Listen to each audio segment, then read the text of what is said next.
families where the law enforcement officer or military member was killed in action. In addition to that, 3 brand new homes for similar families are under construction.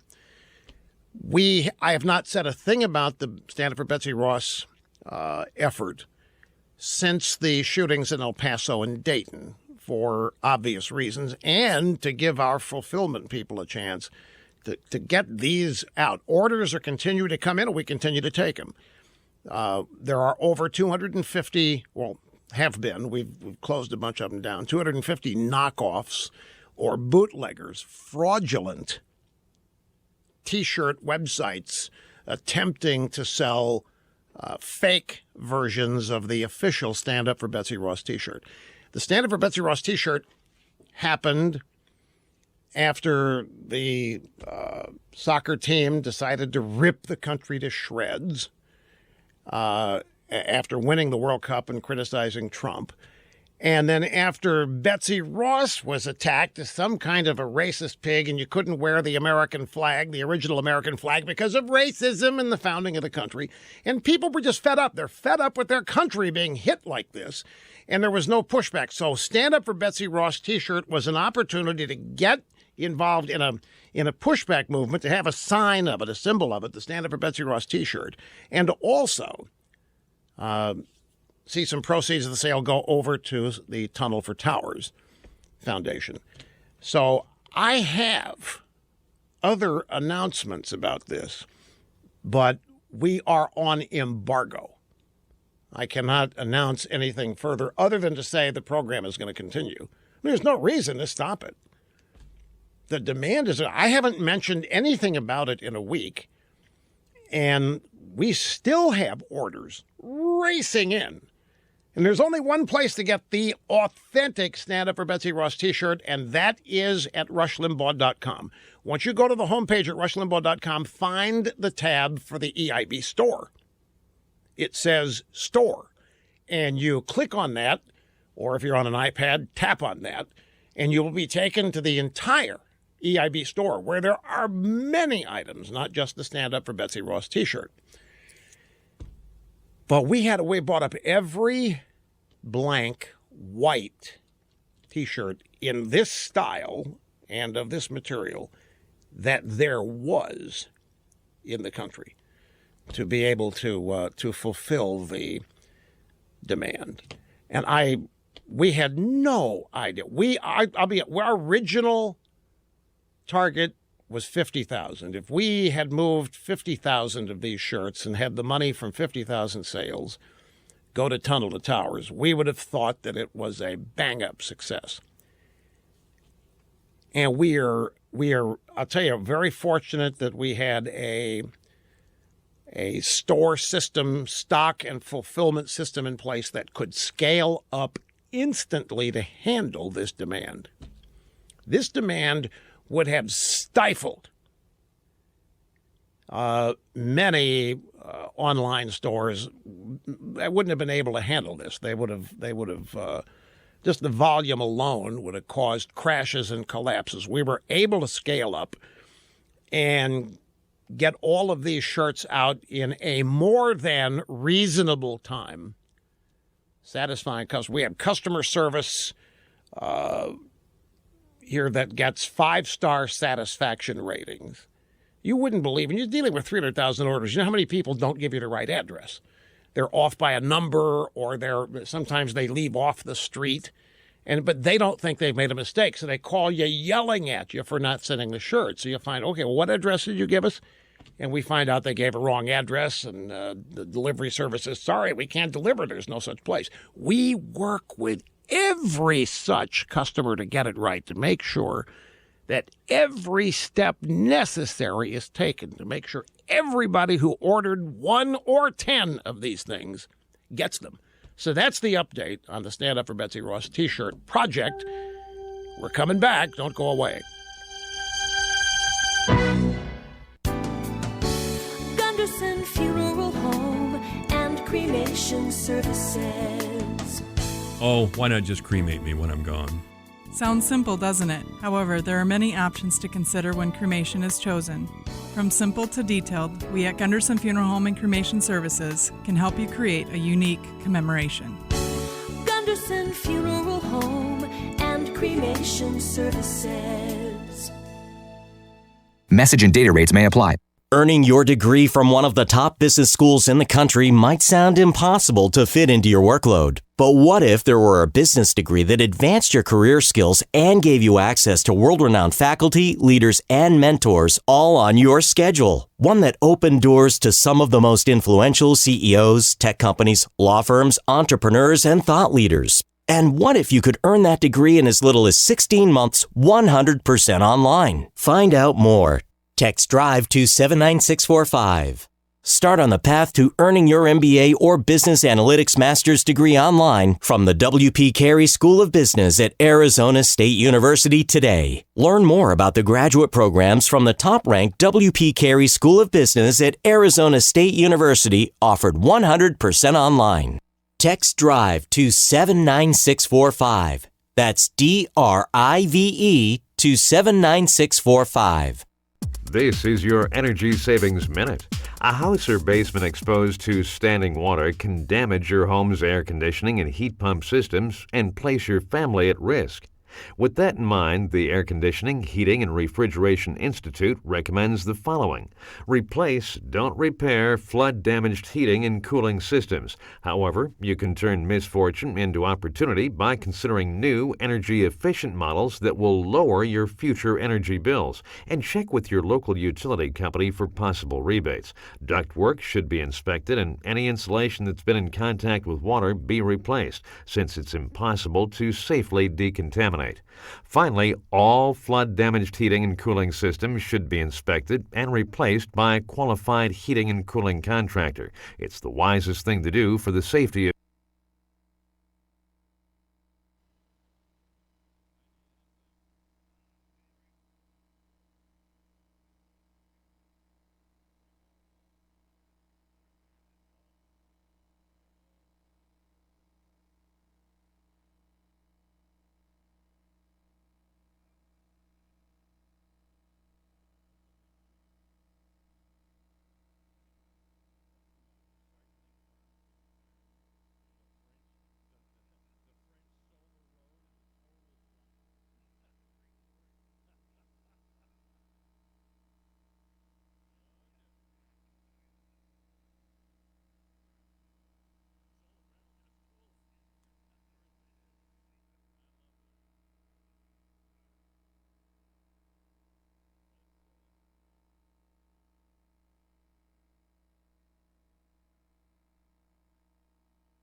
20% off the plan you choose. LifeLock.com or 800-440-4833. Rated the #1 talk radio personality of all time, Rush Limbaugh, on the EIB network.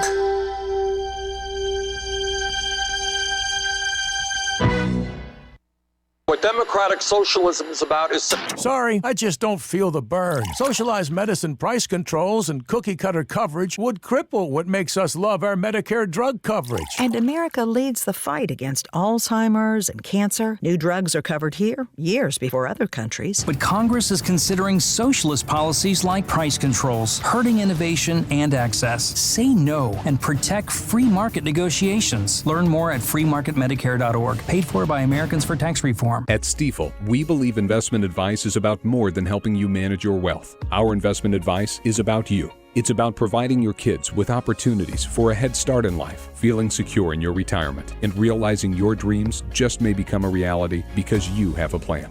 We believe in you. Your path to investment advice starts with your Stifel Financial Advisor. Find your new Stifel Financial Advisor at stifel.com. That's STIFEL. Stifel Nicholas & Company Incorporated, member SIPC and NYSE. Every month after paying my bills, I used to wonder if I'd have enough money left to buy groceries. Sometimes I did. A lot of times I didn't. Then I learned about 211. It's the number seniors can call for help finding food. With their help, I found a food pantry near me. Now I don't have to wonder if I'll be able to afford groceries because there's plenty of food for everyone. Call 211 for help finding healthy food near you. Funded by USDA's Supplemental Nutrition Assistance Program, SNAP.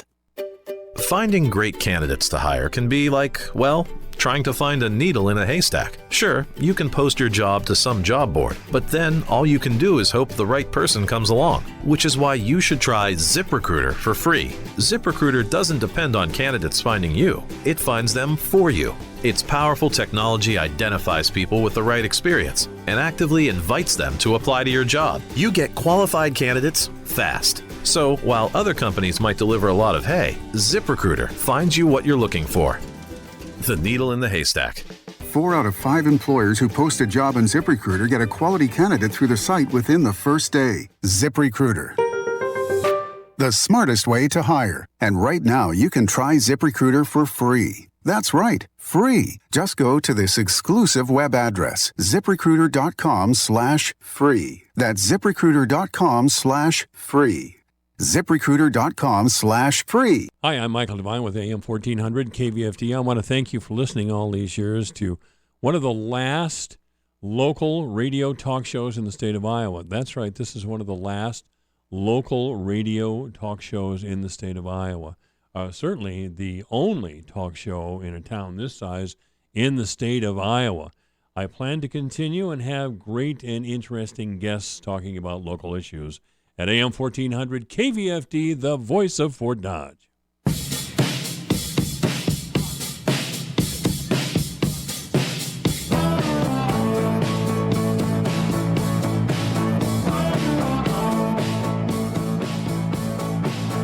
Try this, folks. The Palestinian Authority has banned LGBTQ activities in the West Bank. That would be lesbian, gay, bisexual, transgender, and, well, whatever they say Q stands for. How can this be? I thought this is an oppressed minority, and look it. This is the group of Ilhan Omar and Rashida Tlaib. They're not friendly to LGBT. See you tomorrow, folks. I'm Jamie Brundage, owner of Historic Bruce Funeral Home. We're a full-service funeral home with an off-site crematory. At Bruce's, we specialize in pre-arrangements and family support before, during, and after the service. We also offer beautiful memorial items to help you remember your loved one forever. Bruce Funeral Home is proud to be by your side every step of the way throughout the funeral process. Historic Bruce Funeral Home, Fort Dodge. Men, make sure you're around for your families. Get the test you need at the doctor. Disease can be detected early and treated. For a list of medical tests every man should have, go to ahrq.gov. A public service announcement brought to you by the U.S. Department of Health and Human Services and the Ad Council.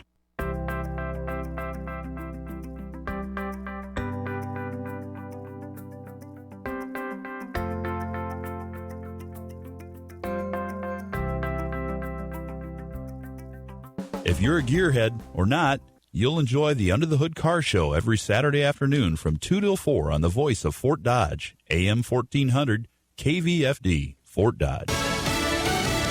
Firing a police officer. I'm Rich Dennison, Fox News. After years of investigations, the New York City Police Department today firing the officer involved in the 2014 chokehold death of Eric Garner, an unarmed black man. Police Commissioner James O'Neill says firing Officer Daniel Pantaleo won't rectify the loss of a human life. Make no mistake about it. This is a tragedy for the Garner family. I fully understand that. Mr. Garner was somebody's son, somebody's dad. Everybody in the NYPD understands that. A police disciplinary judge recently recommended Pantaleo be fired for using a banned chokehold while attempting to take Garner into custody for selling loose cigarettes. A leadership change at the Bureau of Prisons following the suicide of accused sex trafficker Jeffrey Epstein while in federal custody. Attorney General William Barr today reassigning the acting director of prisons, installing Dr. Kathleen Hawk Sawyer to the post. She previously led the Bureau from 1992 until 2003. Democratic presidential candidate Elizabeth Warren making a public apology to a Native American group over past claims of tribal heritage. Several Democratic candidates are speaking at a forum on Native American issues in Iowa, including Massachusetts Senator Elizabeth Warren, who opened her remarks with an apology. Like anyone who's being honest with themselves, I know that I have made mistakes. I am sorry for harm I have caused. Warren was heavily criticized for claiming Native American ancestry and last year released results of a DNA test, which also drew criticism of Native American tribal leaders. She drew a standing ovation for her apology before laying out a policy initiative designed to help Native American communities. Fox's Jared Halpern in Washington. Stock indexes starting the week in positive territory on news of renewed trade talks with China and positive global economic news. America is listening to Fox News.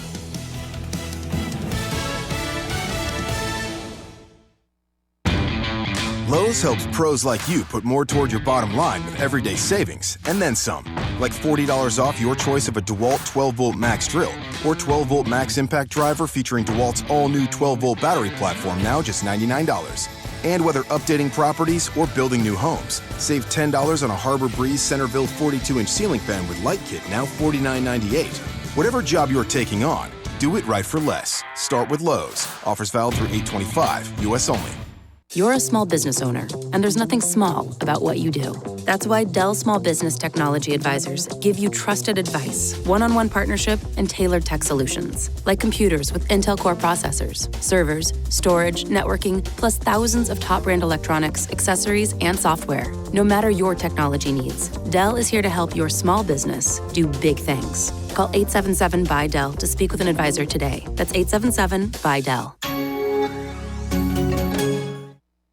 An Iranian supertanker carrying $130 million worth of oil is released from Gibraltar despite U.S. efforts to keep it detained. An Iranian supertanker with suspected ties to a sanctioned organization has begun moving away from Gibraltar.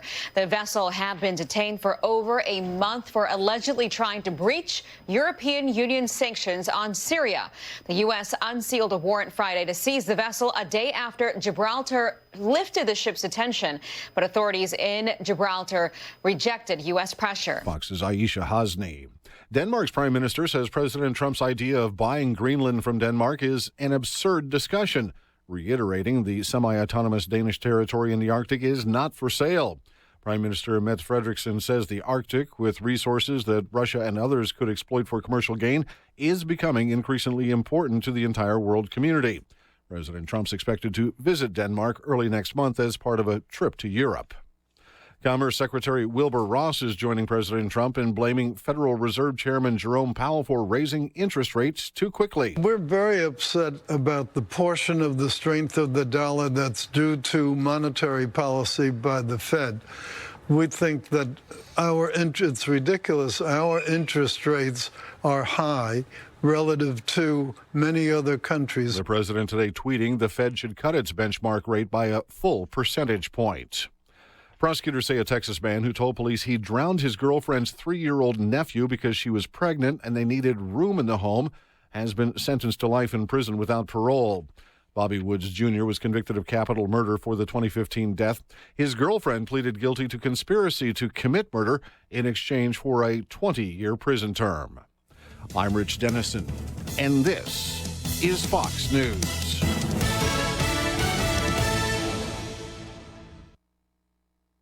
Your news, your town, your station. KVFD News when it breaks. With your KVFD News Update, I'm Rob Jones. A two-vehicle accident here in Fort Dodge over the weekend resulted in one fatality. About 9:40 Saturday morning, 51-year-old Sean Manel of Fort Dodge was riding a 2002 Honda motorcycle when it collided with a 2005 Jeep Grand Cherokee driven by 54-year-old Fort Dodge resident Kevin Thielen. The crash occurred on South 19th Street. Thielen was treated by emergency personnel on the scene and, according to reports, was wearing a seatbelt. Manel was transported to Unity Point Health, Trinity Regional Medical Center, where he later died from injuries suffered in the crash. No citations were issued, and the accident remains under investigation. 3 Iowa Central student athletes appeared in court last Friday to face charges of first-degree theft after Fort Dodge police say they stole a vehicle. Police arrested 3 18-year-old suspects, Aaron Turner of Ames, Jalen Hudson of St. Louis, and DeMarcus Blackwell of Salisbury, North Carolina, last Thursday after a GMC Sierra that had been reported stolen was found at 172 Avenue M West. A witness stated they saw 3 to 4 males park the vehicle around 5 a.m. Thursday. Another witness claims to have found a wallet belonging to the vehicle owner in addition to latex gloves in a nearby dumpster after she allegedly saw one of the students climb inside it. Reports state that 2 of the students involved admitted to Iowa Central coaches that they took the vehicle but had the owner's permission and planned to return the vehicle to the owner. When contacted about the story, the Iowa Central Athletic Department issued the following statement. Quote, the matter at this time is in the hands of the Fort Dodge Police Department, and the Iowa Central Community College staff is in full cooperation with the police department, end quote. The Kenyon Road Bridge over the Des Moines River will experience lane closures beginning today. The closures are expected to last all week and are being done to allow inspection of the bridge. The right lane of southwest-bound traffic will be closed today and tomorrow, and the right lane of northeastbound traffic will be closed Wednesday and Thursday. Motorists are urged to use caution in the area and, if possible, find an alternate route. Delays are expected. For KVFD from the Jerry Sheeter Newsroom, here's the AM 1400 KVFD weatherology forecast. Mainly clear skies and quiet this afternoon with daytime highs approaching 82. Southeast winds 5 to 10 miles per hour. Chance for scattered thunderstorms tonight, lows level off around 66. Overcast skies, mainly sunny tomorrow. Chance for scattered thunderstorms, high temperatures reach up to 88. From the Weatherology Weather Center, I'm meteorologist Jennifer Wojcicki. Currently, it's 78. Every month after paying my bills, I used to wonder if I'd have enough money left to buy groceries. Sometimes I did, but a lot of times I didn't. Then I learned about 211. It's the number seniors can call for help finding food. With their help, I found a food pantry near me. Now I don't have to wonder if I'll be able to afford groceries because there's plenty of food for everyone. Call 211 for help finding healthy food near you. Funded by USDA's Supplemental Nutrition Assistance Program, SNAP.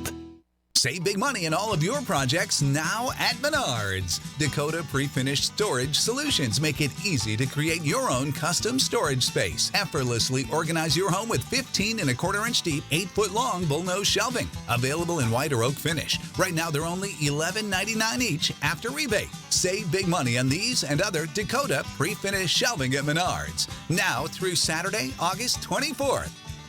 Save big money at Menards. Blue Ribbon, Pelham Waters, your water pro since 1949.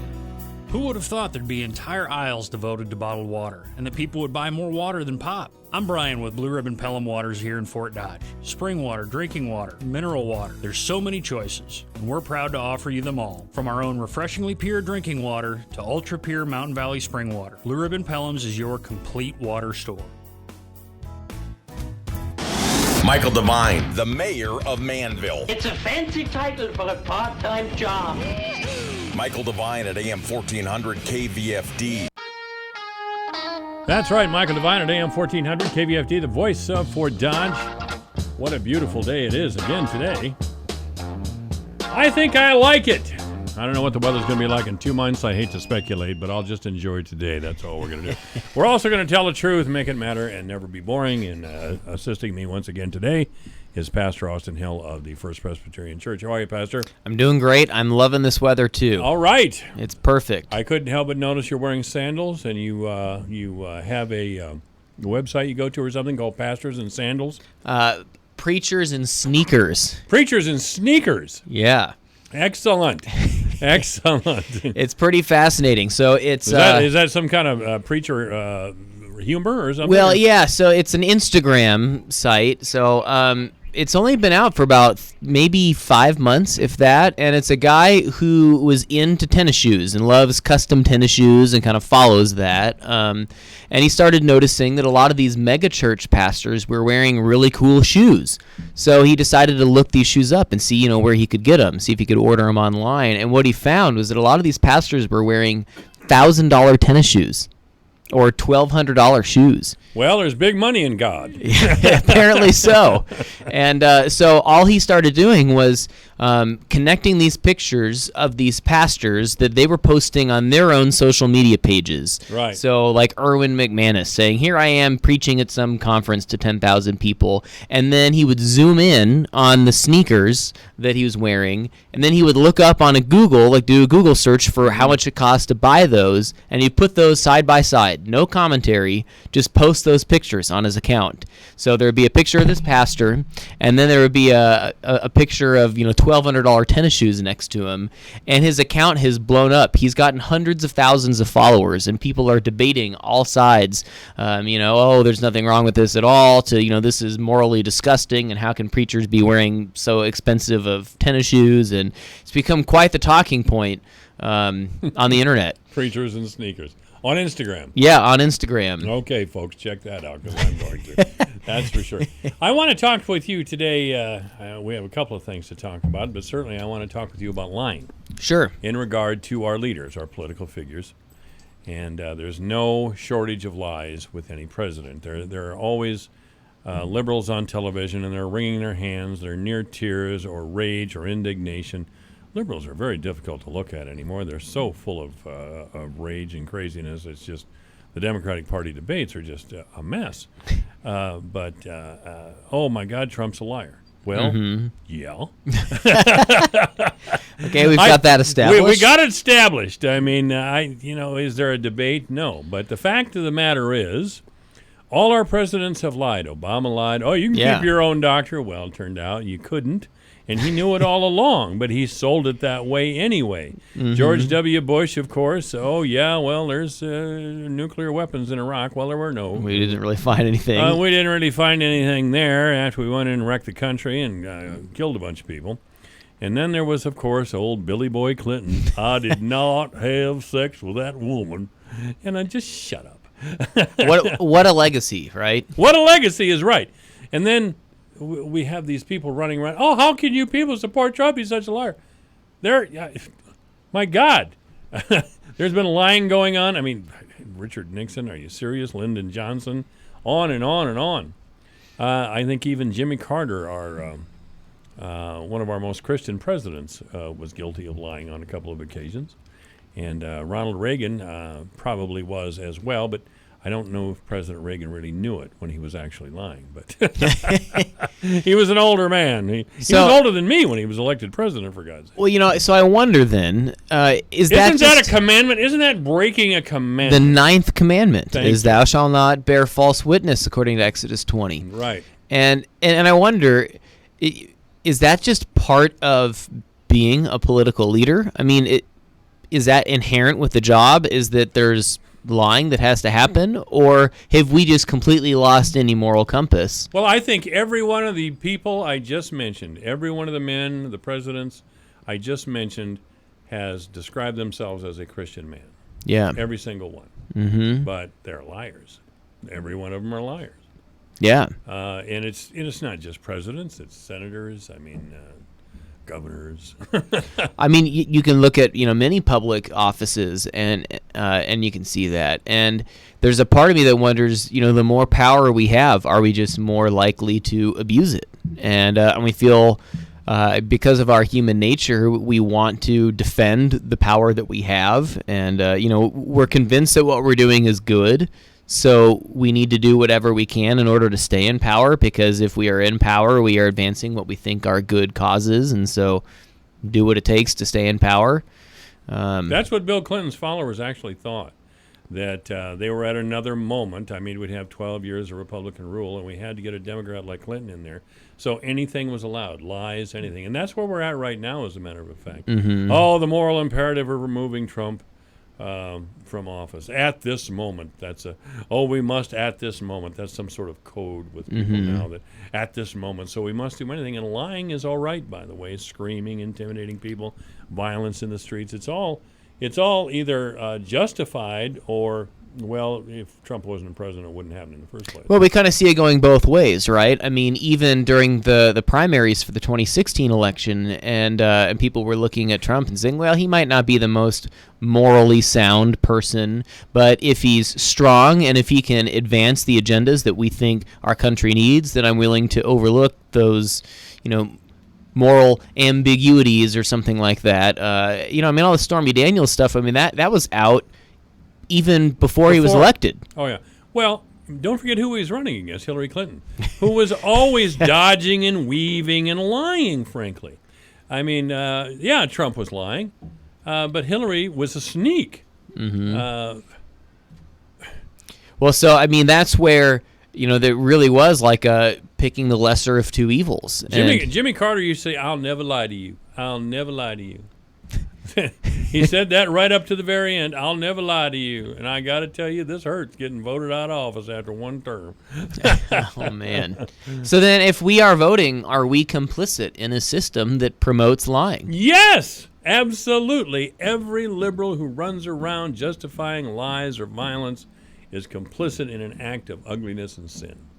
And yes, I don't deny for a second that the same thing goes for Donald Trump. I mean, that Trump is some sort of Christian is just absurd. He has his good points as president. We enjoy a healthy economy right now. But the man is no more Christian than the man in the moon. I don't know what the man in the moon is. And even the economy, you think, is that really Trump's doing? Or is that just, I feel like the moment our economy turns, is he going to distance himself from all of these claims that he's responsible for the outcome of the economy? Well, I'll talk with Dr. Dean Stansel, an economist from Southern Methodist University in Dallas, Texas, a little bit later on today. And I know what Dean's going to tell me. There's been a media campaign here this last week since the stock market took a dive Tuesday or Wednesday. That, oh my God, these indications. The beginning of the end. The beginning of a major recession. Let's talk to these experts.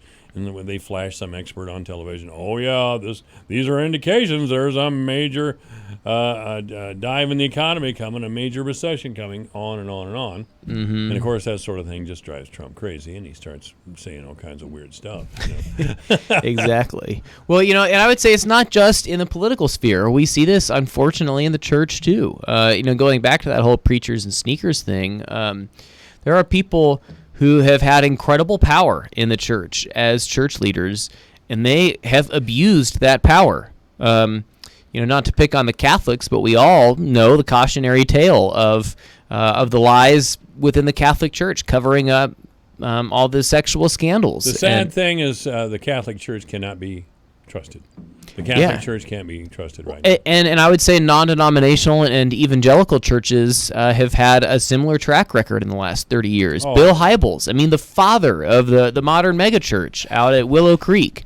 After 30 years, his legacy was tarnished just in these last few years with the Me Too movement and some allegations that came out against him. And, very trusted people kind of to his left and right, who had been working with him were saying, Bill, you really need to come clean. And he just dug in and said, I have nothing to confess.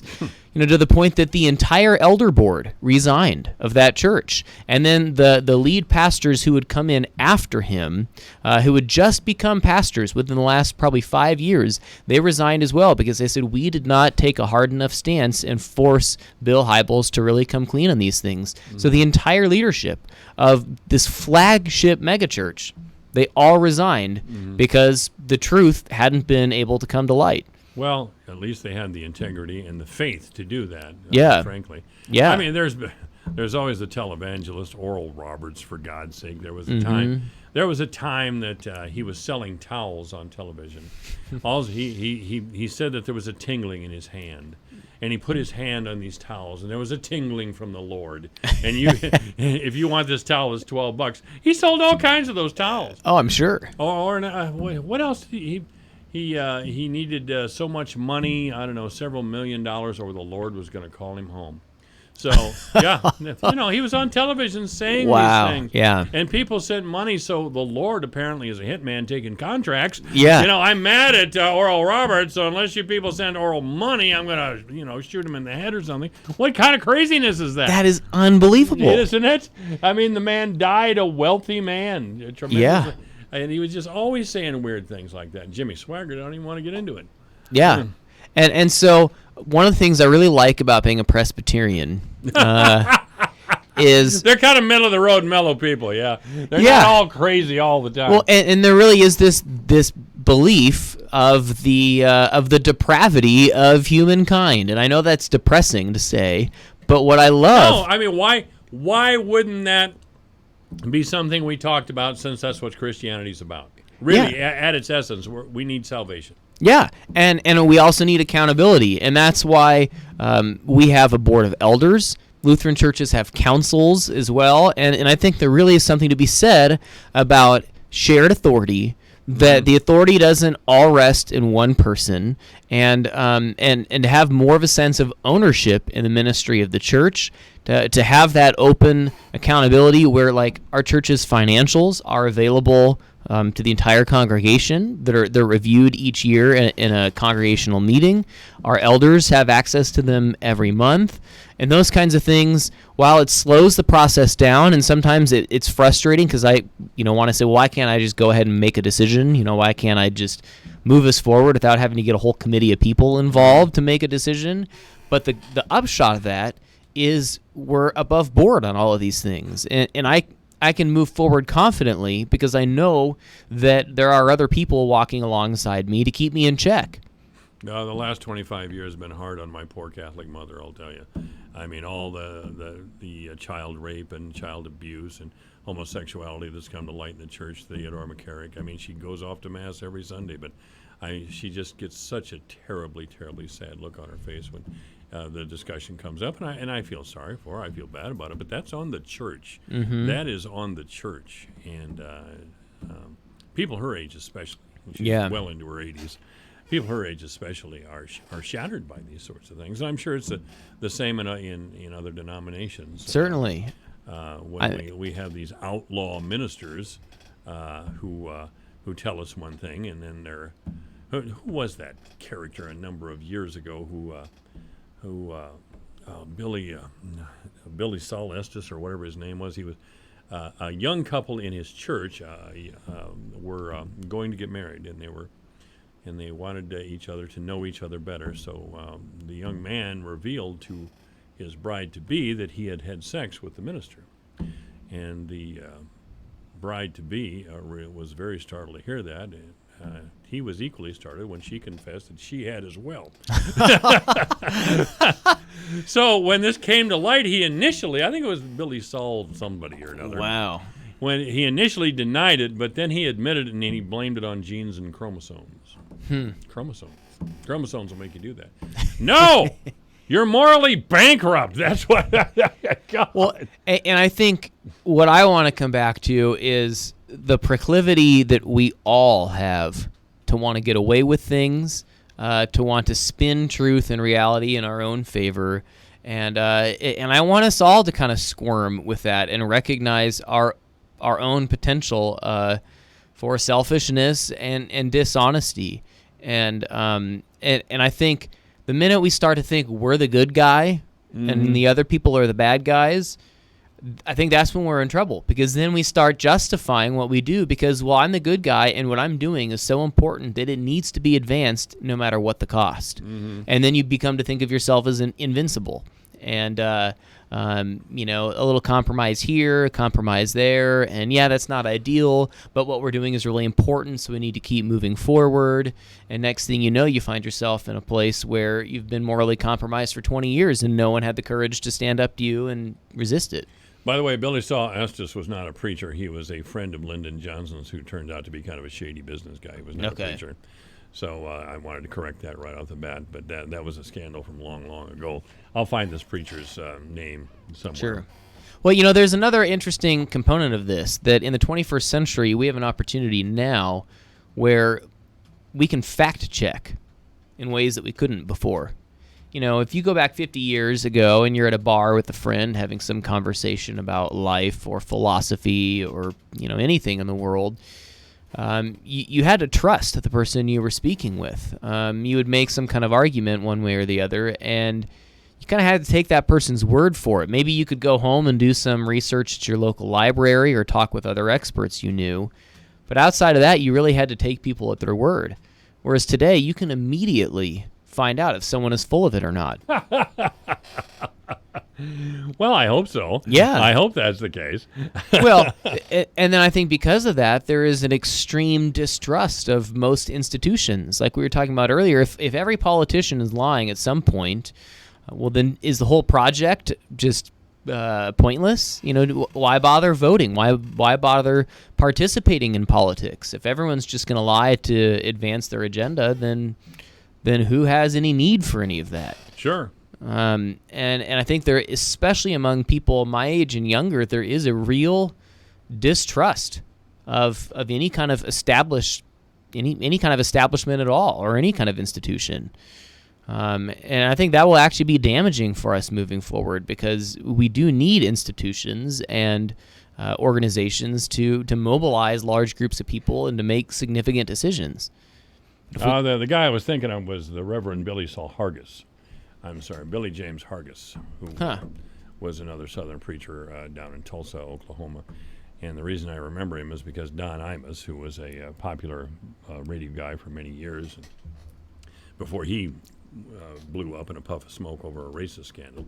Yeah, he was nearly 50 years old when the American Christian College forced him out because he kept seducing college students of both sexes. But he had at that time, for many years, been very well known for his Christian crusades. Interesting. Yeah. What year would that have been, or kind of time frame? 1974 is when it caught up from him. Okay. And I was a young man then, but wow. Yeah, he was. The Christian Crusade was an interdenominational movement. He was in a little trouble with the Internal Revenue Service, but that could be chalked up to maybe church people not being CPAs or something like that, you know. But he was he was a piece of work, that's for sure. Anyway, the Reverend, or actually Pastor Austin Hill, the First Presbyterian Church, is our guest. We'll be back. Michael Devine at AM 1400 KVFD. Listen to this. Making radio great again. 228 AM 1400 KVFD, the voice of Fort Dodge. What a day, what a day, what a day. News coming up. We'll be back with Pastor Austin Hill in a couple of minutes at AM 1400 KVFD, the voice of Fort Dodge. Message and data rates may apply. Earning your degree from one of the top business schools in the country might sound impossible to fit into your workload. But what if there were a business degree that advanced your career skills and gave you access to world-renowned faculty, leaders, and mentors all on your schedule? One that opened doors to some of the most influential CEOs, tech companies, law firms, entrepreneurs, and thought leaders. And what if you could earn that degree in as little as 16 months, 100% online? Find out more. Text DRIVE to 79645. Start on the path to earning your MBA or Business Analytics Master's degree online from the W.P. Carey School of Business at Arizona State University today. Learn more about the graduate programs from the top-ranked W.P. Carey School of Business at Arizona State University, offered 100% online. Text DRIVE to 79645. That's DRIVE to 79645. When severe weather threatens, keep it here for the Severe Weather Advisor. Brought to you by Creative Signs and Graphics, Fort Dodge. For signs, decals, vehicle graphics, magnets, logos, customized documents, and more. If your business needs it, Creative Signs and Graphics can make it. And a stitch above the rest embroidery, Fort Dodge. Step out in style with quality brands, timely turnaround, and professional service. A stitch above the rest. Embroidery professionals worth finding. Remember, when severe weather threatens, stay with your friends on KVFD. If you develop non-Hodgkin lymphoma after being regularly exposed to a weed killer for at least 2 years, you may qualify for a cash award. In some weed killers, the ingredient glyphosate may be linked to an increased risk of cancer. Landscapers, farmers, city and county workers, even home gardeners or people who live near areas where weed killers are often used may be at risk. If you are exposed to a weed killer and develop non-Hodgkin lymphoma, call now. Call 800-298-2025. That's 800-298-2025. Your news, your town, your station. KVFD News when it breaks. With your KVFD News Update, I'm Rob Jones. A two-vehicle accident here in Fort Dodge over the weekend resulted in one fatality. About 9:40 Saturday morning, 51-year-old Sean Manell of Fort Dodge was riding a 2002 Honda motorcycle when it collided with a 2005 Jeep Grand Cherokee driven by 54-year-old Fort Dodge resident Kevin Thielen. The crash occurred on South 19th Street. Thielen was treated by emergency personnel on the scene and, according to reports, was wearing a seatbelt. Manell was transported to Unity Point Health, Trinity Regional Medical Center, where he later died from injuries suffered in the crash. No citations were issued, and the accident remains under investigation. 3 Iowa Central student athletes appeared in court last Friday to face charges of first-degree theft after Fort Dodge police say they stole a vehicle. Police arrested 3 18-year-old suspects, Aaron Turner of Ames, Jalen Hudson of St. Louis, and DeMarcus Blackwell of Salisbury, North Carolina last Thursday after a GMC Sierra that had been reported stolen was found at 172 Avenue M West. A witness stated they saw 3 to 4 males park the vehicle around 5 a.m. Thursday. Another witness claims to have found a wallet belonging to the vehicle owner in addition to latex gloves in a nearby dumpster after she allegedly saw one of the students climb inside it. Reports state that 2 of the students involved admitted to Iowa Central coaches that they took the vehicle but had the owner's permission and planned to return the vehicle to the owner. When contacted about the story, the Iowa Central Athletic Department issued the following statement. Quote, the matter at this time is in the hands of the Fort Dodge Police Department, and the Iowa Central Community College staff is in full cooperation with the police department, end quote. The Kenyon Road Bridge over the Des Moines River will experience lane closures beginning today. The closures are expected to last all week and are being done to allow inspection of the bridge. The right lane of southwest-bound traffic will be closed today and tomorrow, and the right lane of northeast-bound traffic will be closed Wednesday and Thursday. Motorists are urged to use caution in the area and, if possible, find an alternate route. Delays are expected. For KVFD from the Jerry Sheeter Newsroom, here's I'm the Rob AM Jones. 1400 KVFD weatherology forecast. Mainly clear skies and quiet this afternoon, with daytime highs approaching 82. Southeast winds 5 to 10 miles per hour. Chance for scattered thunderstorms tonight. Lows level off around 66. Overcast skies. Mainly sunny tomorrow. Chance for scattered thunderstorms. High temperatures reach up to 88. From the Weatherology Weather Center, I'm meteorologist Jennifer Wojcicki. Currently, it's 79. This is AM 1400, KVFD, the voice for Dodge 234. Obituaries this hour brought to you by Gunderson Funeral Home and Cremation Services at 1615 North 15th Street, Fort Dodge. You may contact Gunderson Funeral Home and Cremation Services by calling 515-576-7128 or online at www.gundersonfuneralhome.com. Donald Klinkson has passed away. Donald L. Klinkson, 90 years old, passed away last Saturday at Trinity Regional Medical Center. There will be a celebration of the life of Donald Klinkson, and that'll happen at 10:30 in the morning on Wednesday at St. Olaf Lutheran Church here in town. Obituaries this hour brought to you by Gunderson Funeral Home and Cremation Services at 1615 North 15th Street, Fort Dodge. You may contact Gunderson Funeral Home and Cremation Services by calling 515-576-7128 or online at www.gundersonfuneralhome.com. www.gundersonfuneralhome.com. 235, 79 degrees at AM 1400, KVFD, the voice of Fort Dodge.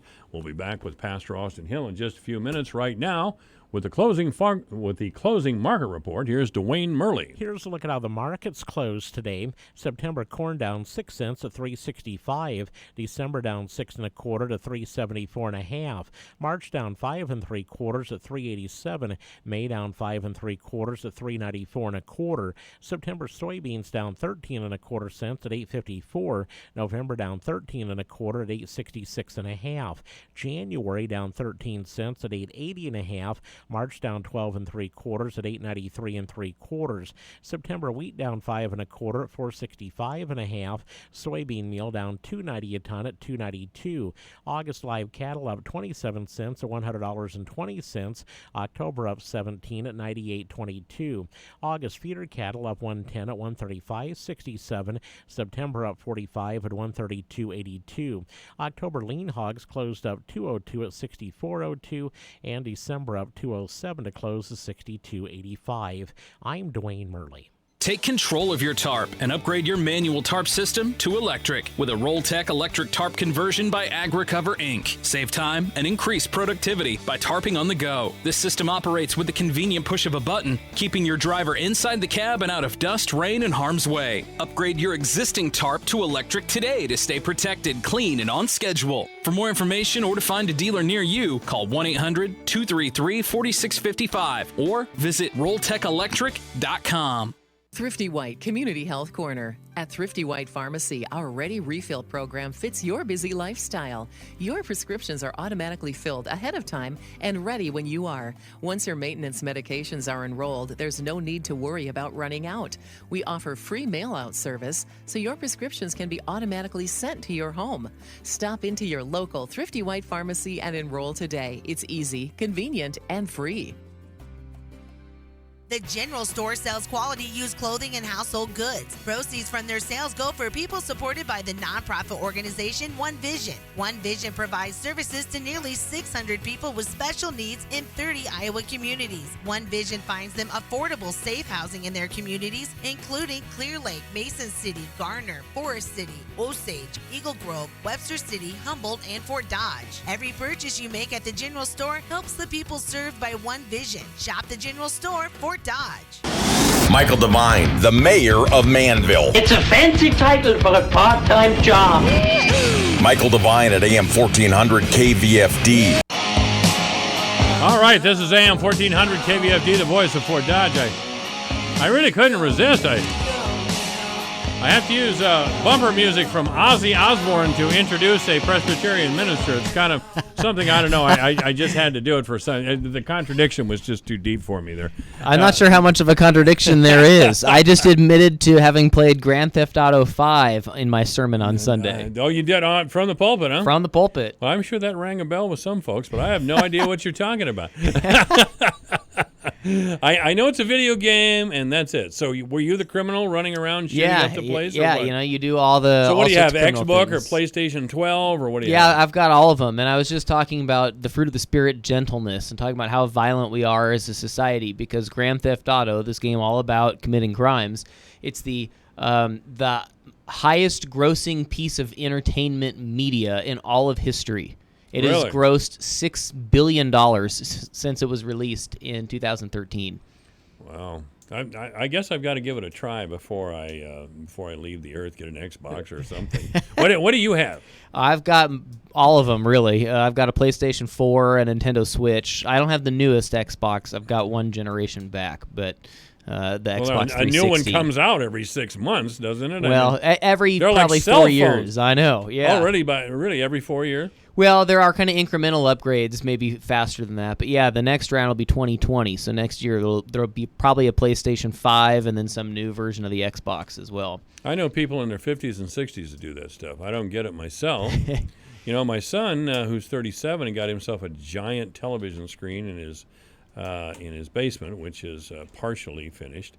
And he'll sit down there as he did when he was a kid for hours, I don't know, shooting up the place, I guess, or driving or some doggone thing. I can relate. I think younger generations will probably as their digital natives, will probably just keep those video games to some degree with them, their whole lives. Yeah. Oh, yeah. There's no doubt. You guys grew up with it. I don't get it at all.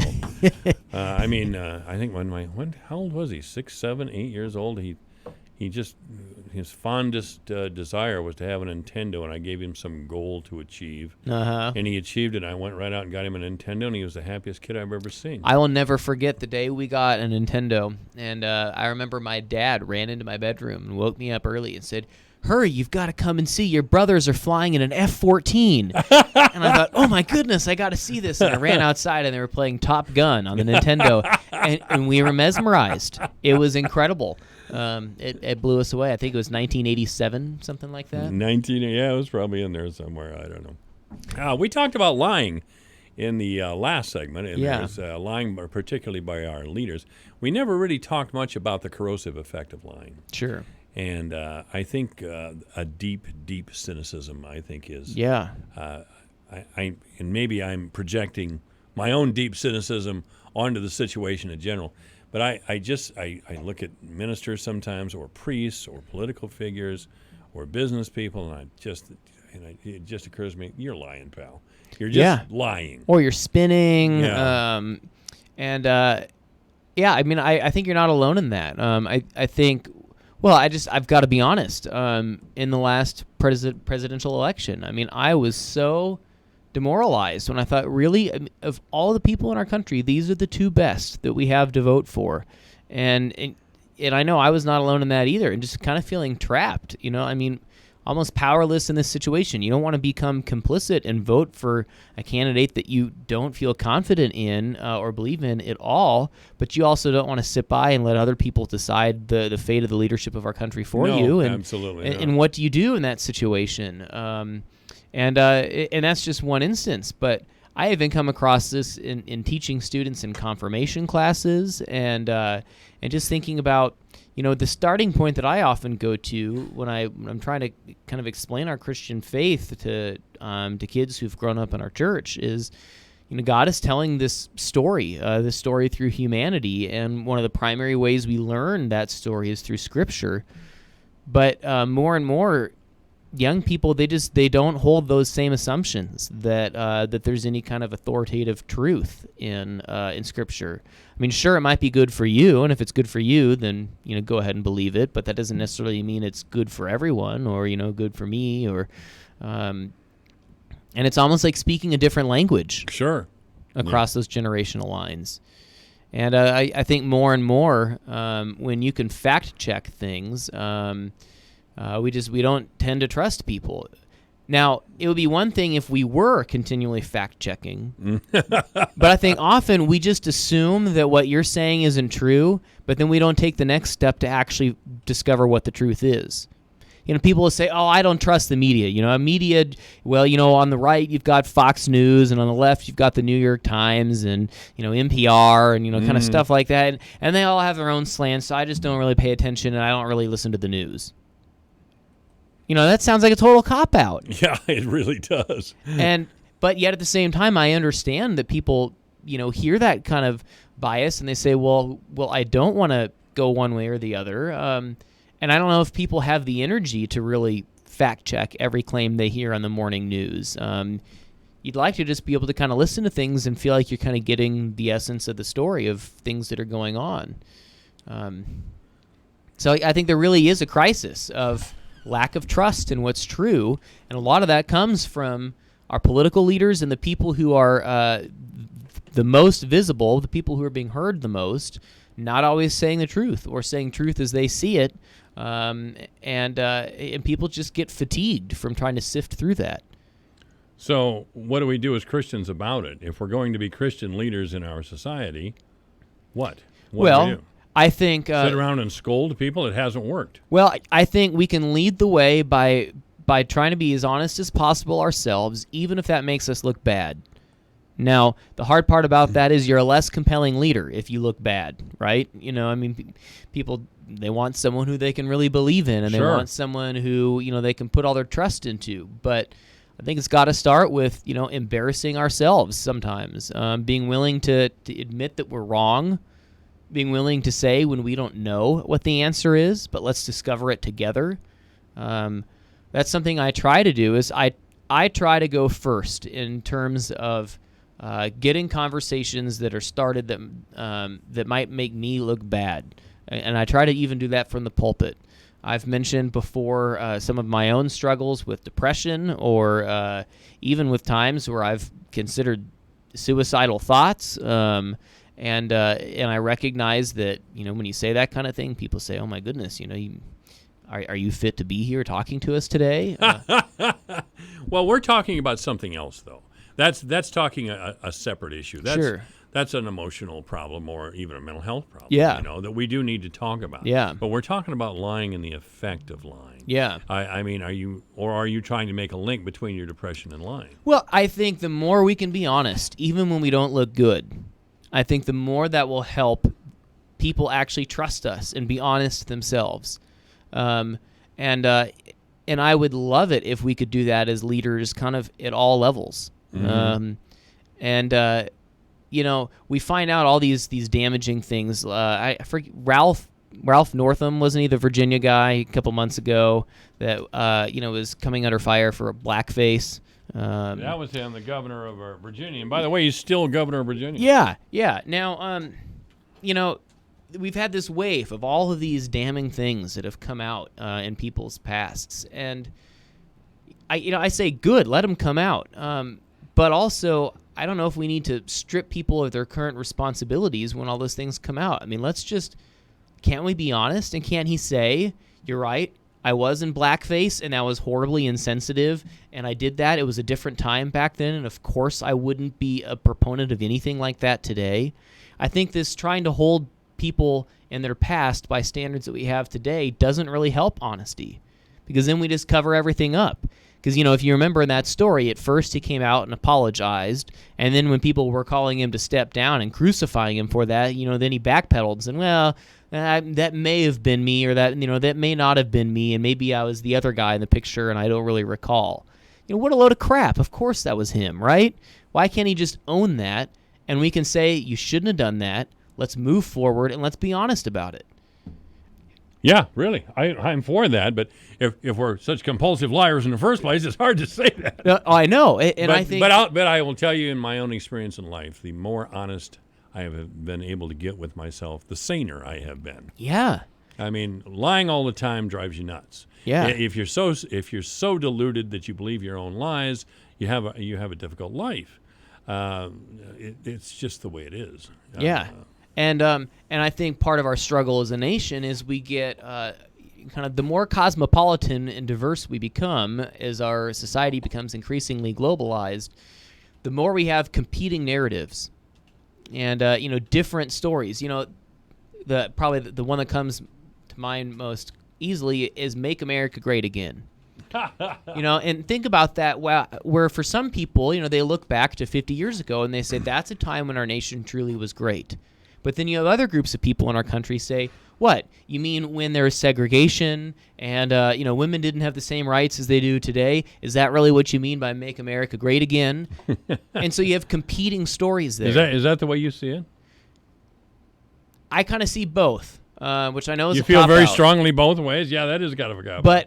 But let me explain that. I do very much look back on the time where we had kind of a more collective narrative about what our country was about, and I look at like the space race. We were talking in the break about this. I look back on times. These precede my life, but I marvel at how JFK was able to say we're going to go to the moon in this decade, and we did, and everyone really worked together in incredible ways. The whole country was watching, the entire world on some of those things, and I really think that was a great time in our country. Mm-hmm. Now there's this strange paradox because that was the same decade that civil rights were on the forefront, and I think that our country had significant growing pains as we were working through real issues where people of color really didn't have a lot of the same rights as other people. And so in that sense, our country wasn't better then. That's indisputable. Yeah. But the strength of our country and of our faith is we've been able to evolve. Yeah. We have been able to evolve from those things. Sure. And we continue to evolve. There once was a time when certainly women did not have even the right to vote. I salute the state of Wyoming. Well over 100 years ago, Wyoming, and I believe it was on this date or it was over the weekend. It was the anniversary. Wyoming was going to join the Union. And Congress, members of Congress, told the then territory of Wyoming, well, we welcome you to the United States, but you can't allow women to vote. Interesting. And the state of Wyoming immediately replied, we don't care if we have to wait 100 years. We're not joining the Union unless women are allowed to vote. Wow. Women were allowed to vote, and Wyoming joined the Union. Wow. And that was 100 years ago? Well over 100 years ago.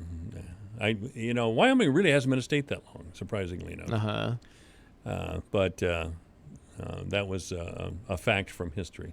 Well, and I think, that just goes back to this question of when was America at its greatest? And it's such a multivalent question because we've had all these concurrent trajectories as a country. And I think we are in a far better place today as it relates to race and gender equality than we were a few generations ago. However, I think in other instances, like the ability to trust institutions and to tell the truth and to have sort of a common narrative that people could really rally behind, I don't think we are in a better place today than we were then. It feels like we as a country are really at a boiling point right now over some of these questions that seem to be getting worse, and divides seem to be growing more significant as opposed to people finding ways to come together.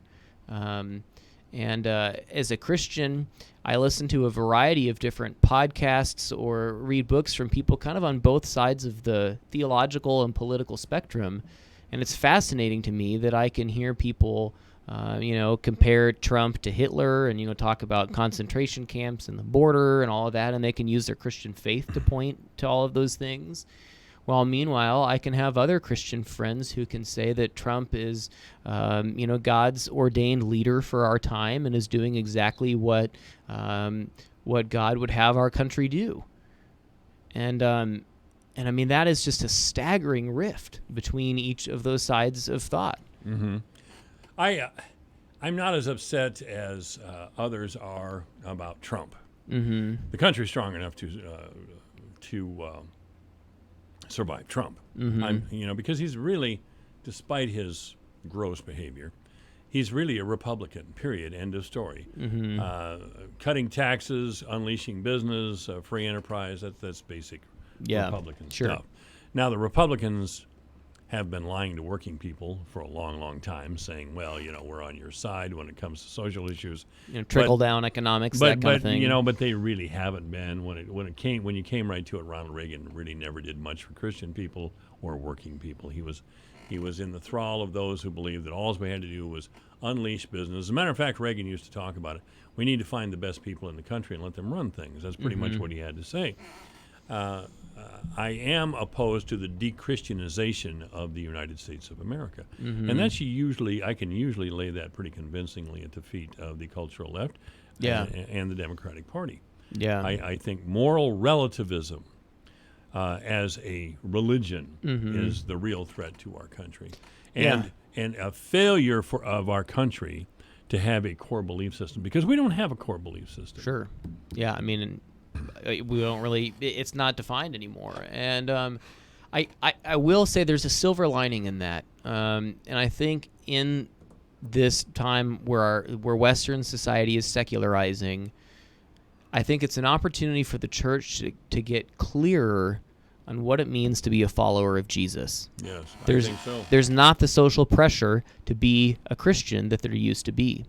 And as we lament fewer numbers, as we lament fewer people involved in the life of churches, it's an opportunity for us to at least say, okay, well, now that no one's here out of duress or anything like that, they're only here because they're choosing to be here, then we can really get clear on how do we provide an authentic witness to a increasingly secular culture. That's the purpose of our conversation always. By the way, Wyoming enfranchised women in 1869. Wow. And Utah did in 1870, and Utah wasn't even a state.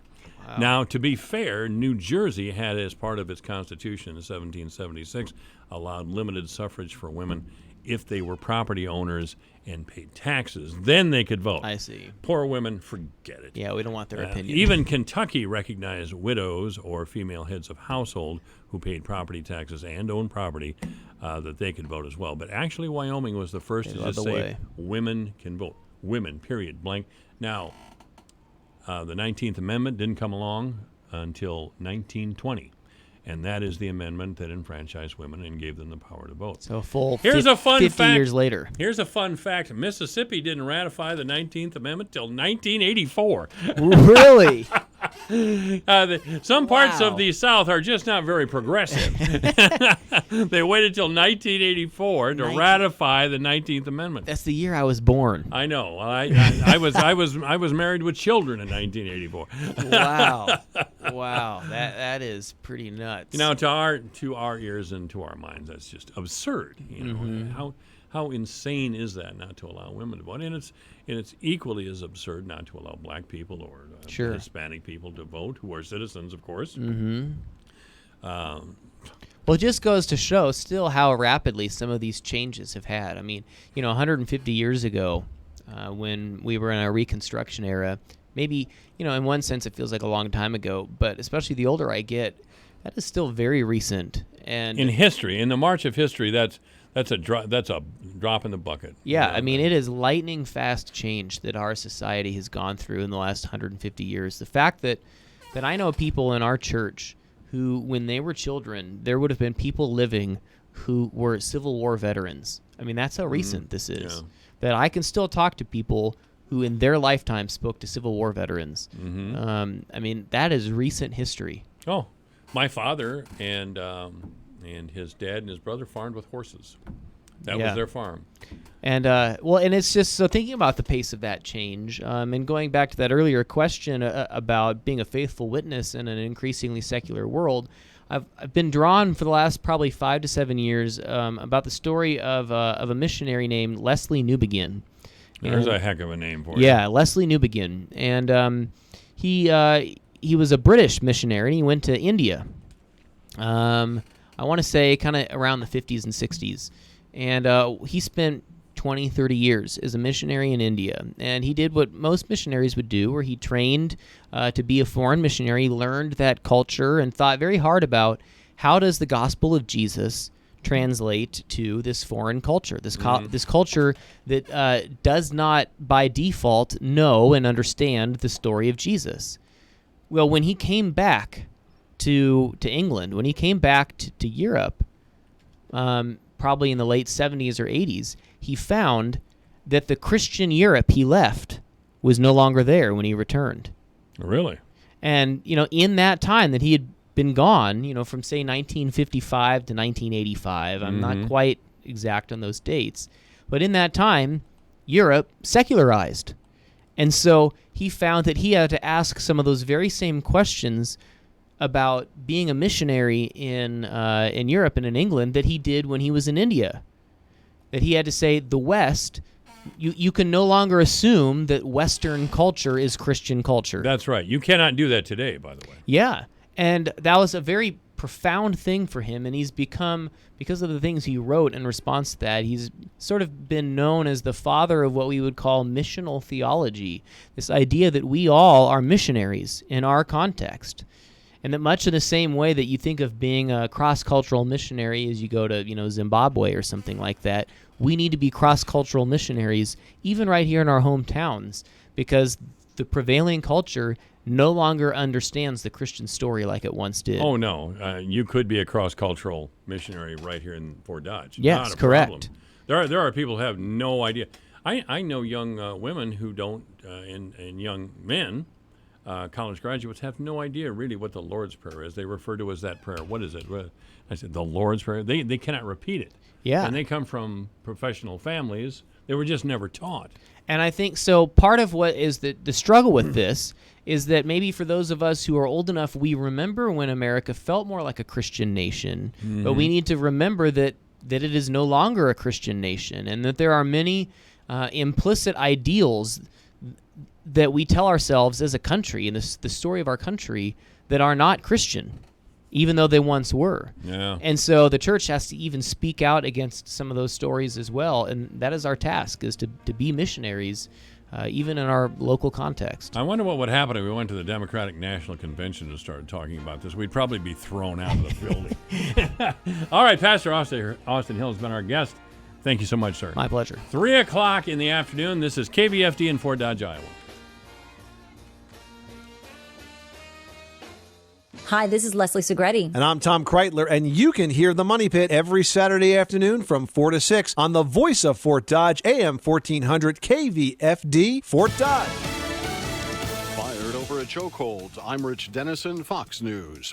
Just over 5 years after Eric Garner died as New York police tried to take him into custody, the officer involved in the arrest attempt was fired today. Fox's Gernal Scott joins us live. Rich, NYPD Commissioner James O'Neill fired Officer Daniel Pantaleo after saying his restraint of Garner turned into an illegal chokehold, leading to Garner's death. But the head of the Police Benevolent Association, Pat Lynch, said what the commissioner believes should have happened is unrealistic.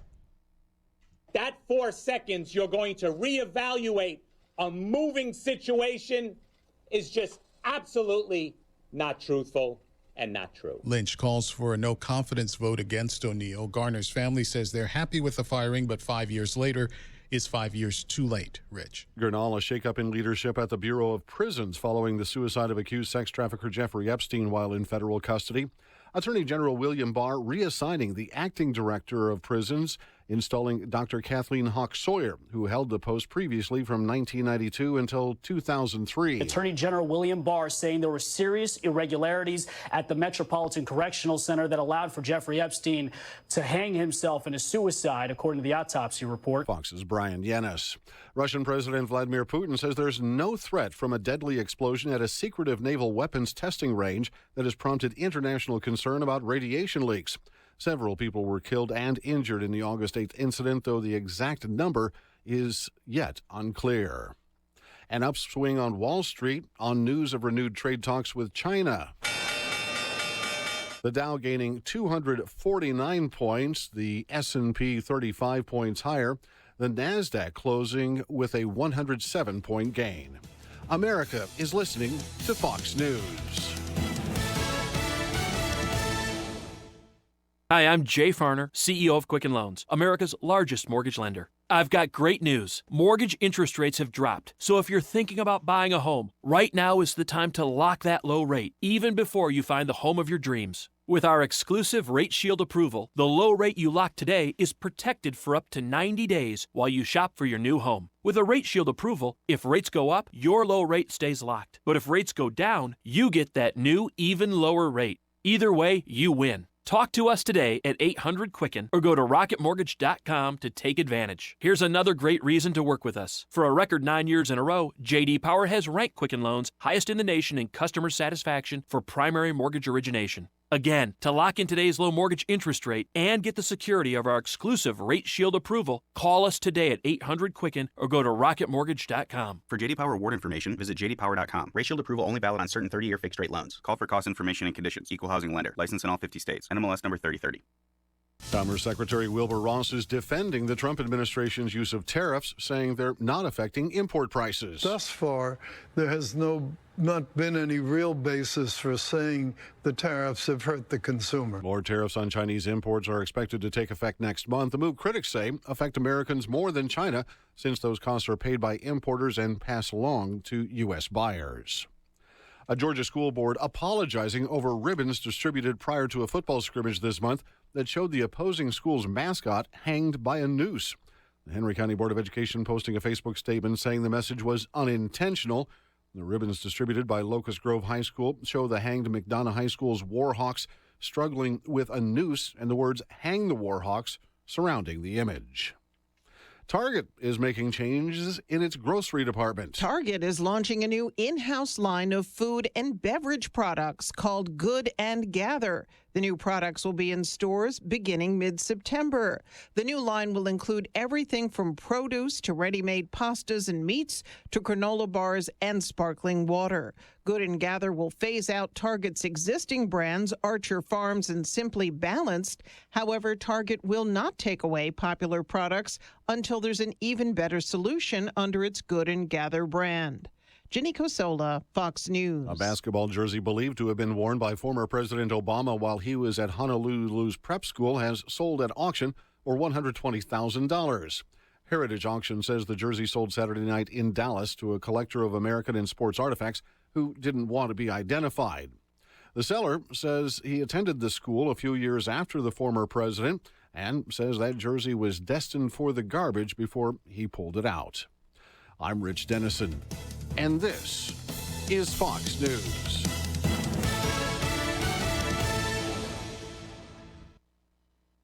Your news, your town, your station. KVFD News when it breaks. With your KVFD News Update, I'm Rob Jones. A two-vehicle accident here in Fort Dodge over the weekend resulted in one fatality. About 9:40 Saturday morning, 51-year-old Sean Manel of Fort Dodge was riding a 2002 Honda motorcycle when it collided with a 2005 Jeep Grand Cherokee driven by 54-year-old Fort Dodge resident Kevin Thielen. The crash occurred on South 19th Street. Thielen was treated by emergency personnel on the scene and, according to reports, was wearing a seatbelt. Manel was transported to Unity Point Health, Trinity Regional Medical Center, where he later died from injuries suffered in the crash. No citations were issued, and the accident remains under investigation. 3 Iowa Central student athletes appeared in court last Friday to face charges of first-degree theft after Fort Dodge police say they stole a vehicle. Police arrested 3 18-year-old suspects, Aaron Turner of Ames, Jalen Hudson of St. Louis, and DeMarcus Blackwell of Salisbury, North Carolina, last Thursday after a GMC Sierra that had been reported stolen was found at 172 Avenue M West. A witness stated they saw 3 to 4 males park the vehicle around 5 a.m. Thursday. Another witness claims to have found a wallet belonging to the vehicle owner in addition to latex gloves in a nearby dumpster after she allegedly saw one of the students climb inside it. Reports state that 2 of the students involved admitted to Iowa Central coaches that they took the vehicle but had the owner's permission and planned to return the vehicle to the owner. When contacted about the story, the Iowa Central Athletic Department issued the following statement. Quote, the matter at this time is in the hands of the Fort Dodge Police Department, and the Iowa Central Community College staff is in full cooperation with the police department, end quote. The Kenyon Road Bridge over the Des Moines River will experience lane closures beginning today. The closures are expected to last all week and are being done to allow inspection of the bridge. The right lane of southwest-bound traffic will be closed today and tomorrow, and the right lane of northeastbound traffic will be closed Wednesday and Thursday. Motorists are urged to use caution in the area and, if possible, find an alternate route. Delays are expected. For KVFD from the Jerry Sheeter Newsroom, Here's the AM 1400 KVFD weatherology forecast. Mainly clear skies and quiet this afternoon with daytime highs approaching 82. Southeast winds 5 to 10 miles per hour. Chance for scattered thunderstorms tonight, lows level off around 66. Overcast skies, mainly sunny tomorrow. Chance for scattered thunderstorms, high temperatures reach up to 88. From the Weatherology Weather Center, I'm meteorologist Jennifer Wojcicki. Currently, it's 79. When is a pencil more than a pencil? When it takes me from art class to gallery walls worldwide. Staples is your back-to-school destination. Find all the supplies and inspiration you need. Come in store this week for great deals under $1. Now, Staples 1-subject notebooks are just 25 cents each, and 2 pocket paper folders are only 15 cents each. Staples, back to school and beyond. In-store only. Offer ends 8/24/19. Limit 5 on paper folders, limit 30 on notebooks, while supplies last. Blue Ribbon, Pelham Waters, your water pro since 1949. Do you have questions about your water? What is a whole home filter? Is my softener working or not? Can I get rid of that red stain around the sink? I'm Brian with Blue Ribbon Pelham Waters. We're here to fix problem water. We'll work with you to find the right solution for you. We've been serving the Fort Dodge area since 1949. Let us serve your water treatment needs. Sales, service, rentals. Blue Ribbon Pelham Waters, your complete water store. Hi, I'm Luke Loffersweiler. Comfort, caring, and dependability. That's what you'll experience at Loffersweiler Funeral Home. At Loffersweiler's, we've offered continuous service for over 160 years. Our family will be honored to serve you and your family for years to come. Remember, you can make a very difficult time much easier for your family and friends when you consider all your options in advance, such as no-cost pre-planning, prepaid service, and more. Let us help you today. We're Loffersweiler Funeral Home, Fort Dodge, continuous caring service since 1856. Hey, my friend's retail store was the victim of IoT password theft. Yep. Cyber criminals are taking over security cameras, payment systems, and other IoT devices by exploiting vulnerabilities. What if they target us and our dispersed network? We're secured with Barracuda. We have advanced firewalls for our sites, enhanced security for our cloud infrastructure, and total email protection. Such a relief. Protect your business at Barracuda.com. Barracuda, your journey secured. Connect to this radio station from all across the country. Take us to the gym, shopping. How about a road trip? Listen to us now on the free iHeartRadio app. You'll never miss a moment with your favorite radio station. Download the free iHeartRadio app and search for this station so we can go wherever you want us to. Michael Devine, the Doctor of Truth. Does anyone have anything they'd like to confess? At AM 1400 KVFD. That's right. That's where you're at, AM 1400 KVFD, the voice of Fort Dodge. And yes, I'm the Doctor of Truth. And joining me now is Dr. Brandy Jansen. How are you, Doctor? I'm good. How are you? You feel a little intimidated talking to the Doctor of Truth, though, right? Of course.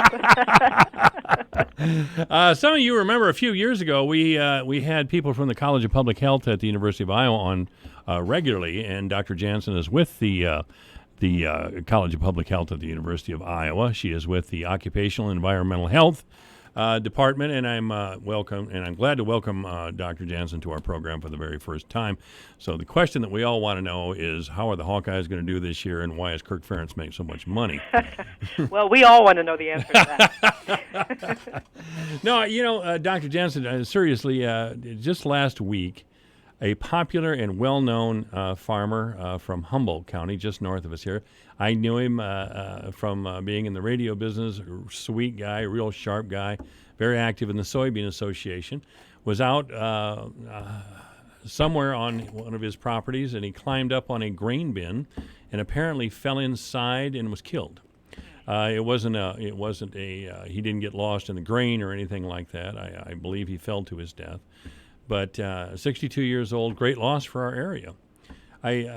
Every fall we have deaths on the farm, especially around grain bins, but not necessarily, but all kinds of death on the farm. What can we do to prevent these sort of things? Oh, yeah, it is a consistent problem. And it's true that these deaths and injuries are almost always preventable. Farming is challenging for so many reasons. You have a lot of things that you're trying to manage, and you have to be your own safety manager as well. So different types of equipment, grain bins, tractors, everything needs a safety protocol, and it's sometimes really hard to think through all those practices when you're in the moment and you have to get something done. But falls have been a big problem this past year in all industries.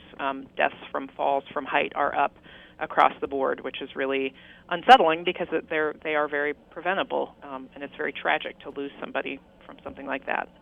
And he probably climbed up that bin 1,000 times. Exactly. What could he have done to prevent it, or what can anybody do to prevent a fall like that? Well, of course, it depends upon. I don't know the details of that particular incident. I understand. But bins. Thinking about how do you get up there, right? What does your ladder look like? Is it in good repair? Do you have a barrier around it? Or better yet, have you converted and put steps up the side of the bin so you don't fall from the ladder? Once you get on top, it's slippery and it's sloped. Can you tie off somehow so that you prevent a fall the full height of the bin? And that varies depending on what your bins are like. One challenge on farms is that not all bins have good anchor points for fall protection, which which is a real problem for farmers who need to get up there and do some work. So it depends upon the particular circumstances. We encourage people to think through what their practices should be given the equipment and the structures on their own farm. And you're absolutely right. A lot of these activities are everyday kind of things or fairly frequent kind of things. You have to get up, climb the ladder and get up there and do something, do some maintenance. But we encourage people to try to say, okay, every single time you have to think through what that safety protocol is. What are the most common types of on-the-farm injuries? Falls are a big one. Tractor-related incidents remain a problem. In fact, in your region, in western Iowa, northwestern Iowa, southeast South Dakota, I think there have been 5 tractor-related. 4 of them were fatalities, and 1 was a serious injury from tractor rollovers. So we still see a lot of tractor rollovers that result in deaths because they don't have a rollover protective structure. Sure. Tractor. Livestock are an ongoing issue. It's hard to, they are still bigger and faster and sometimes meaner than we are. And so we see every year injuries from livestock. I would say those are probably the big 3. From livestock, you're talking primarily cattle or horses or? Cattle and horses more so than hogs. Yeah. Yeah. Hogs are tricky little suckers, though. They are. They'll knock you over. If they get you knocked down in a hog confinement, you got trouble. That's you do. True. That's true. And they can be hard on your knees and lower legs if you think you're going to stop them by stepping in front of them. You are wrong. No. I've been around hogs. Well, I've been around hogs too much. All I care to be, I should say. Dr. Brandy Jensen is our guest. She's with the Department of Public Health at the University of Iowa. What is it? How do you conduct your research? What does that look like? Well, that's a good question. So I work mostly in trying to figure out how we better message and promote safe practices to farmers. So I direct Iowa Center for Agricultural Safety and Health. We're a state-funded center, and our job is prevention and education programs. So we're always putting out information and then evaluating it to try to understand, are we hitting the right notes? Are we speaking to people in a way that makes sense for their farm operation, that works? As I just said, grain bins are a challenge because they don't all have anchor points. So, what else can you do to make sure that you're safe in those contexts? So a lot of our work is not only others in my department do a lot of good research on the safe practices, and what I try to figure out is how do we convey those practices to people in a way that it makes sense to them and it's something that will work on their farm. We do have to someone my age, something new, and that is farmers now are educated. A lot of them are university educated, and they're much more open to research, perhaps, than a previous generation of farmer was. Not that a previous generation of farmer wasn't an intelligent person and all of those sort of things, but they younger farmers, let's say under 50 even, a lot of them went to university, and they have ag business degrees, and they're more, for the most part, I mean, there's all kinds of different degrees that agronomy, of course, all kinds of things that someone can be a specialist in and go to the farm and use those skills. But the point I'm trying to make is that these folks are much more receptive to research and safety. There's still a lot of old equipment out there. I see a lot of Farmall C's and Farmall M's, and they're mainly used for mowing lawns now. But there are, boy, I'll tell you, I've heard more accidents and more people hurt and killed on those tractors. Mainly, again, from mowing. I think you mentioned that a little bit earlier. They're on a slope or something, and the doggone tractor will roll on them. Yep. Now, I don't know what, and they may have mowed that particular section of their farm several times. I don't know what to do about that, but it happens all the time. It absolutely does. Most tractors can be retrofitted with a roll bar, ROPS, rollover protective structure. And you have to use it with your seat belt. So it's a 2-step process. You install the ROPS and you put on a seat belt, because if it rolls and you don't have a seat belt, it doesn't hold you in place so that the ROPS can protect you.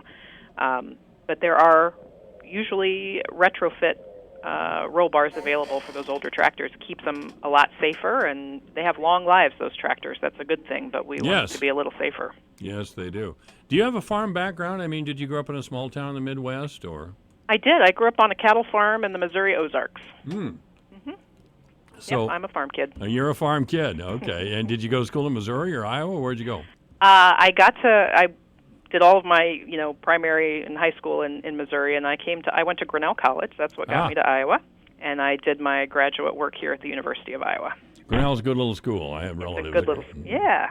I had relatives that graduated from there, and it's a great little campus. I've been down there several times over the years. Yeah, it's a good school. Yeah. So did you get your professional degree at Iowa then, or? Yep. Yes, I have a master's and a PhD from Iowa. Okay. So. Yeah. Dr. Brandy Jensen's our guest. We're talking safety on the farm. We're heading into harvest. We have long hours coming up. I mean, the weather's so unpredictable, as you know, if you grew up on a farm. Weather always affects us here, and there's going to be some people out there.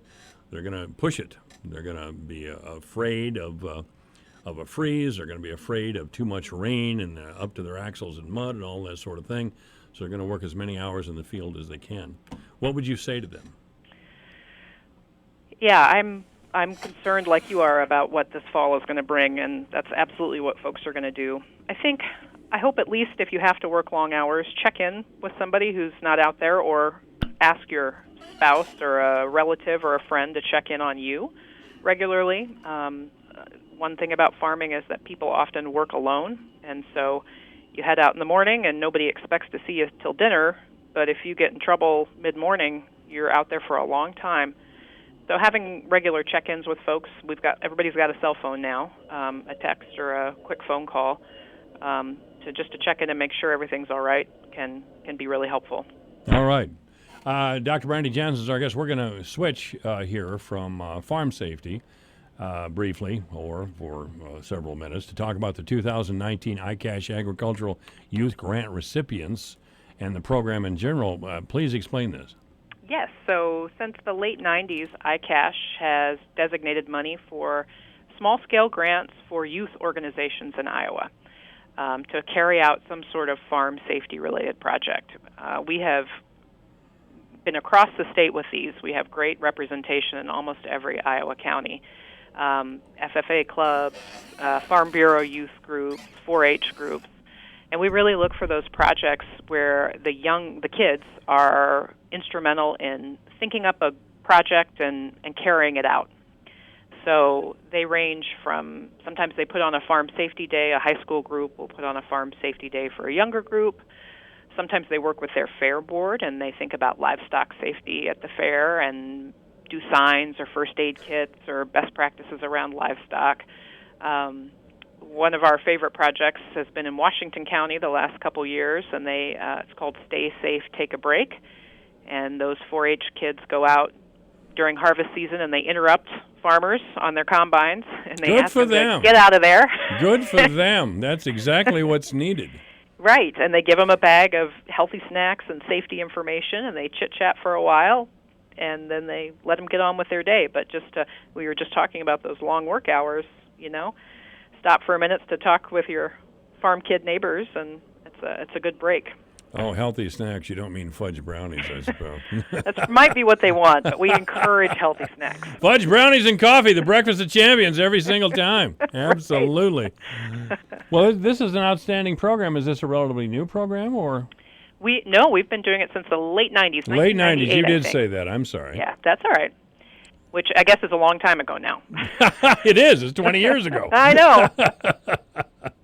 So anyway, I'll put this on my Facebook page. My Facebook page is at AM 1400 KVFD. Of course, the 2019 ICASH Agricultural Youth Grant recipients, and there appears to be some information about the ICASH Agricultural Youth Grants. And I'm a big supporter of keeping youth on the farm if they would like to stay there and revitalize our small towns, little small towns. They're not going to come back as they once were, but we can still have a healthy rural population and a healthy rural economy. if we get some folks to stay around. Definitely. Hopefully that will happen.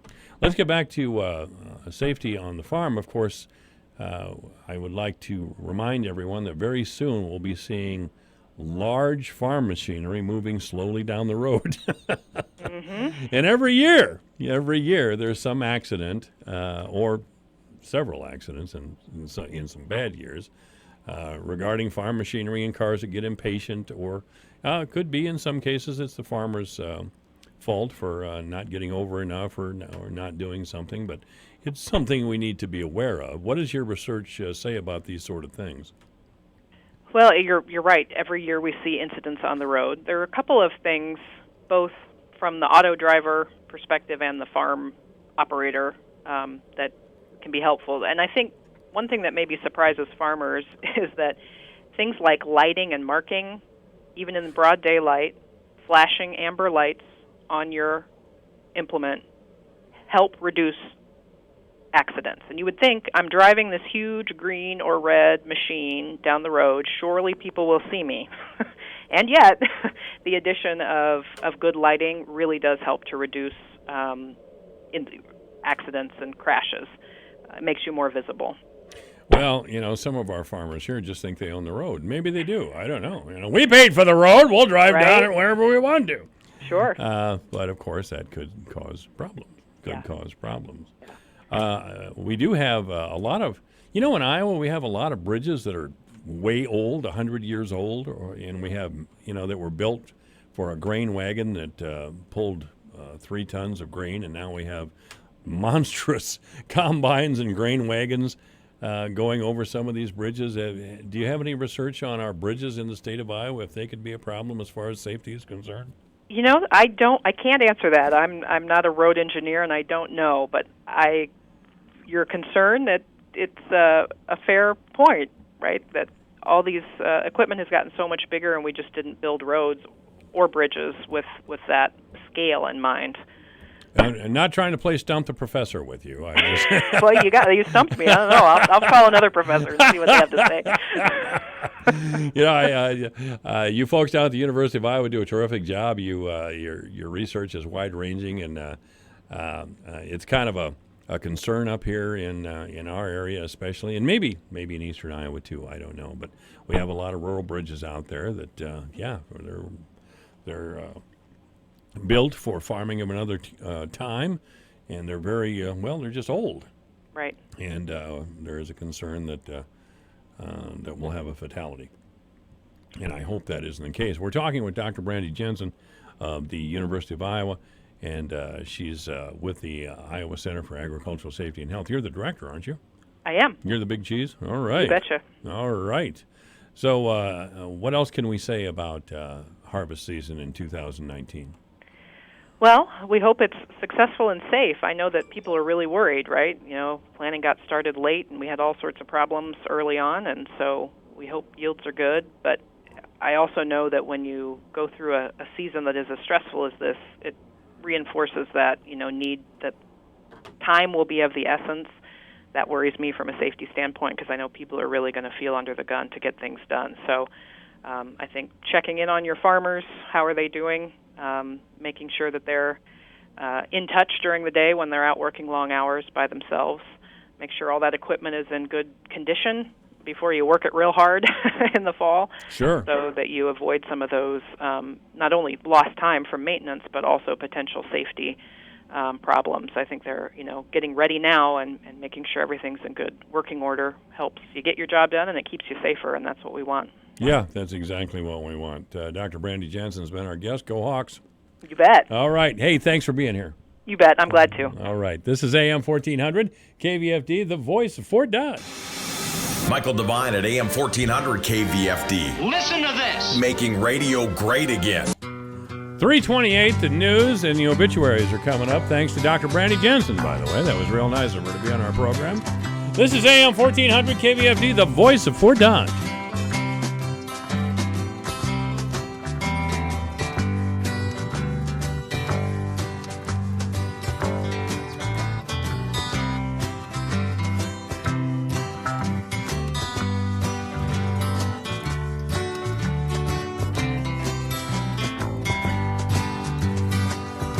if my words did glow with the gold of sunshine, and my tunes were played on the harp unstrung, would you hear my voice come through the music?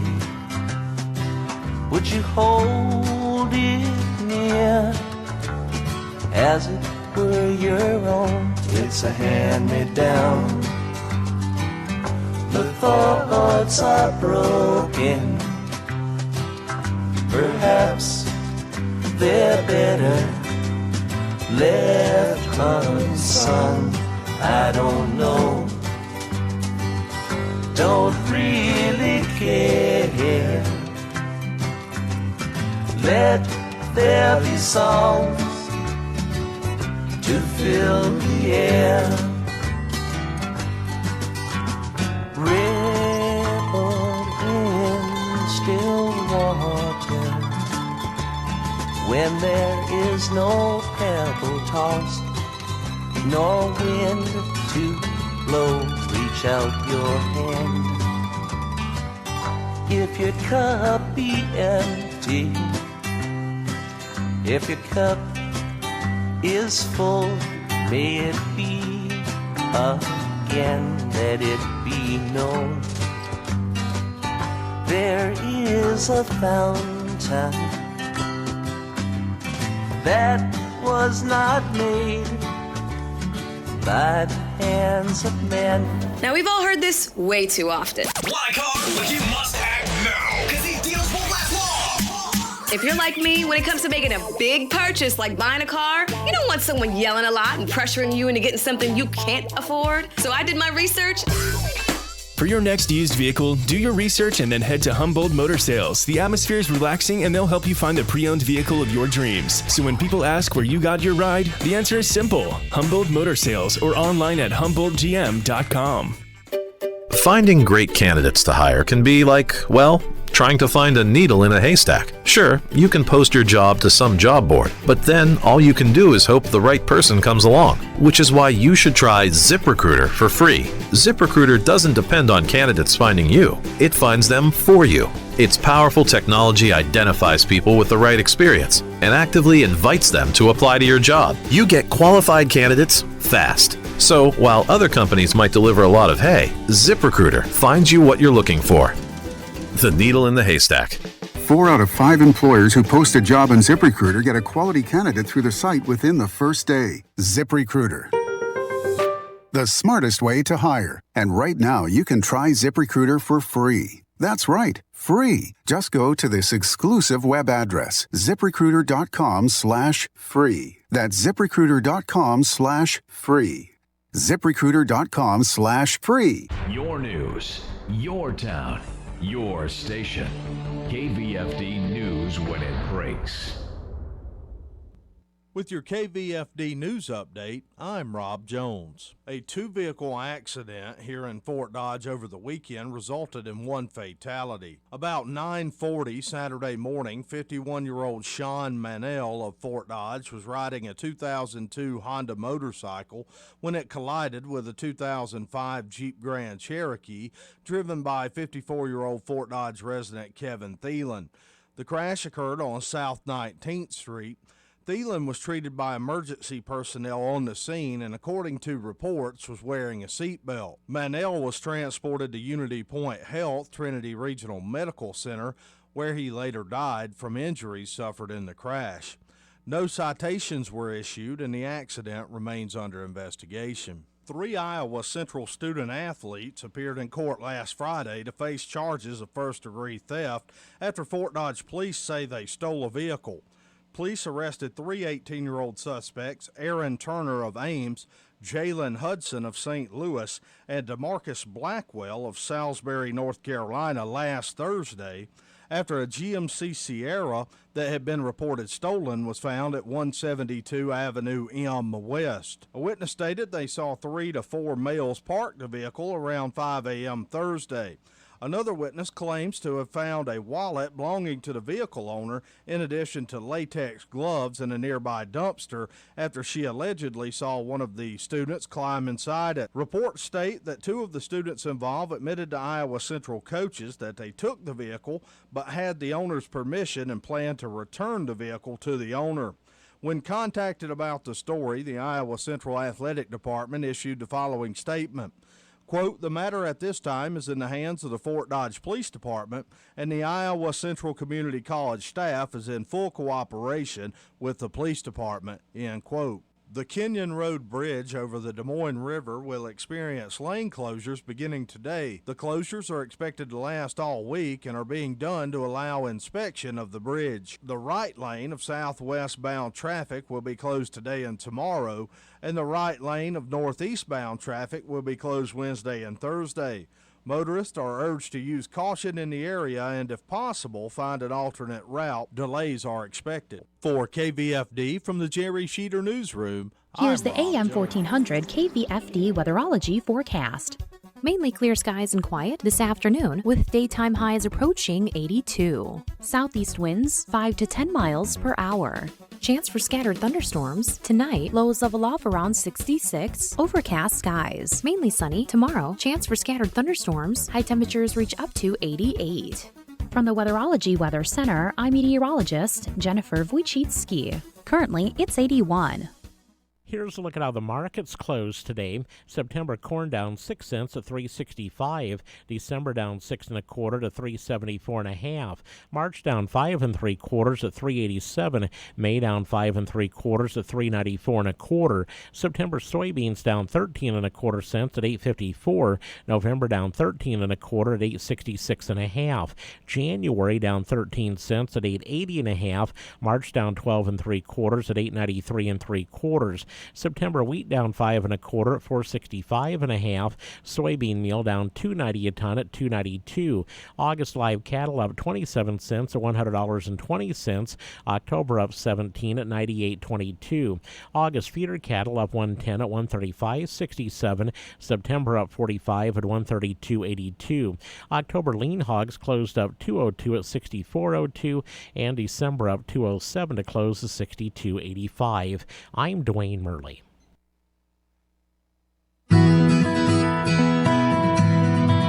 Two leading health organizations say children are ingesting too much sugar, and most of that comes from drinks like sodas and sports drinks. Hi, I'm Julie Harker with Healthy Living on Brownfield. The American Academy of Pediatrics and the American Heart Association say the biggest source of added sugars is not what children eat, it's what they drink, and the groups are recommending changes. They want healthy drinks, which are water and milk, to be the default beverages on children's menus and in vending machines.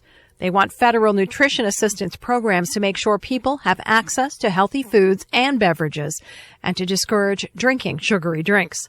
They want policymakers at all levels of government to consider taxing sugary drinks like soda and increase education. They want federal and state governments to support efforts to decrease the marketing of sugary drinks to children and teenagers. And they say hospitals should have policies that limit or discourage buying sugary drinks. Why is the American Heart Association involved? There is strong evidence, they say, that links added sugars to increased risk of heart disease and other long-term health problems. They put it this way. On average, children are drinking 30 gallons of sugary drinks every year, enough to fill a bathtub. And that doesn't even include the added sugars they're getting from food. I'm Julie Harker, and this is Healthy Living on Brownfield. If you develop non-Hodgkin lymphoma after being regularly exposed to a weed killer for at least 2 years, you may qualify for a cash award. In some weed killers, the ingredient glyphosate may be linked to an increased risk of cancer. Landscapers, farmers, city and county workers, even home gardeners or people who live near areas where weed killers are often used may be at risk. If you are exposed to a weed killer and develop non-Hodgkin lymphoma, call now. Call 800-298-2025. That's 800-298-2025. Sweet strawberry icing. You're in Goodwill, and just past that vintage denim jacket you spot miniature donut earrings. You lean in. Ah, that's the scent of shopping success. Because at Goodwill, every item you buy funds local job training and more. So bring home those donut earrings and bring home so much good to your community. Goodwill. Bring good home. Brought to you by Goodwill and the Ad Council. Today, business happens here, and virtually anywhere. Because today, innovative companies are reinventing the way business happens. And they need people who can keep up, with the expertise and technology to get packages to over 150 million delivery points. So, who can help you deliver the future of commerce? The United States Postal Service. See why we deliver more e-commerce packages to homes than anyone at USPS.com/future.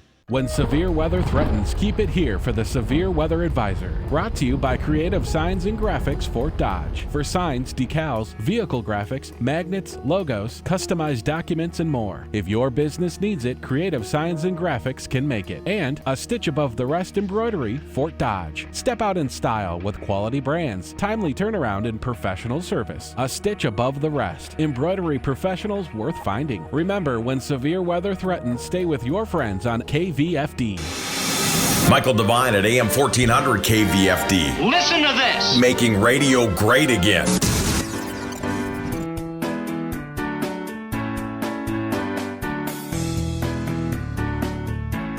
This week on the Iowa Watch Connection. All of those things cost money for colleges to be able to provide to students, and I think colleges feel the need to do that to stay competitive. The cost of college keeps going up. I wish that I had been more adamant about getting a job freshman and sophomore year. The education is worthwhile, but the amount of debt can be crippling. While I still got a lot of aid, I still did not have enough money personally to pay for it, and neither did my parents. An update on the increasing cost of college. Our topic this week. The Iowa Watch Connection is presented by the Iowa Center for Public Affairs Journalism. Online at iowawatch.org. Here is Jeff Stein. Each year, Iowa Watch partners with various college and university student journalists across the state on a major reporting project covering a single topic in depth.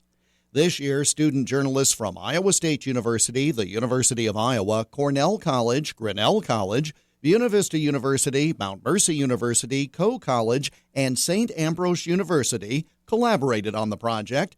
The topic is one we have discussed before on this program, the high cost of a college education and the resultant student and family debt load. But it bears our continued interest because not only is the problem not getting any better, on many fronts it's getting worse. A series of stories on the topic can be found at iowawatch.org under the heading Payback Time, the Growing Cost of College Debt. The executive director and editor of Iowa Watch, Lyle Muller, has our report. Summer in Iowa City, a college town. Most of the students who were here during the school year are gone at this time. Maintenance workers take advantage of the break, working on utilities. A nearby empty CAN bus goes by.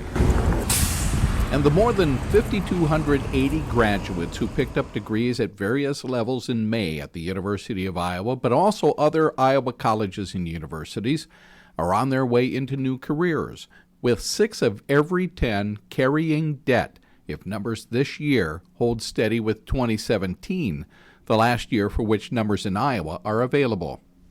The average debt that year for someone graduating from a 4-year public or private college or university in Iowa was $30,595, according to the Iowa College Aid Commission.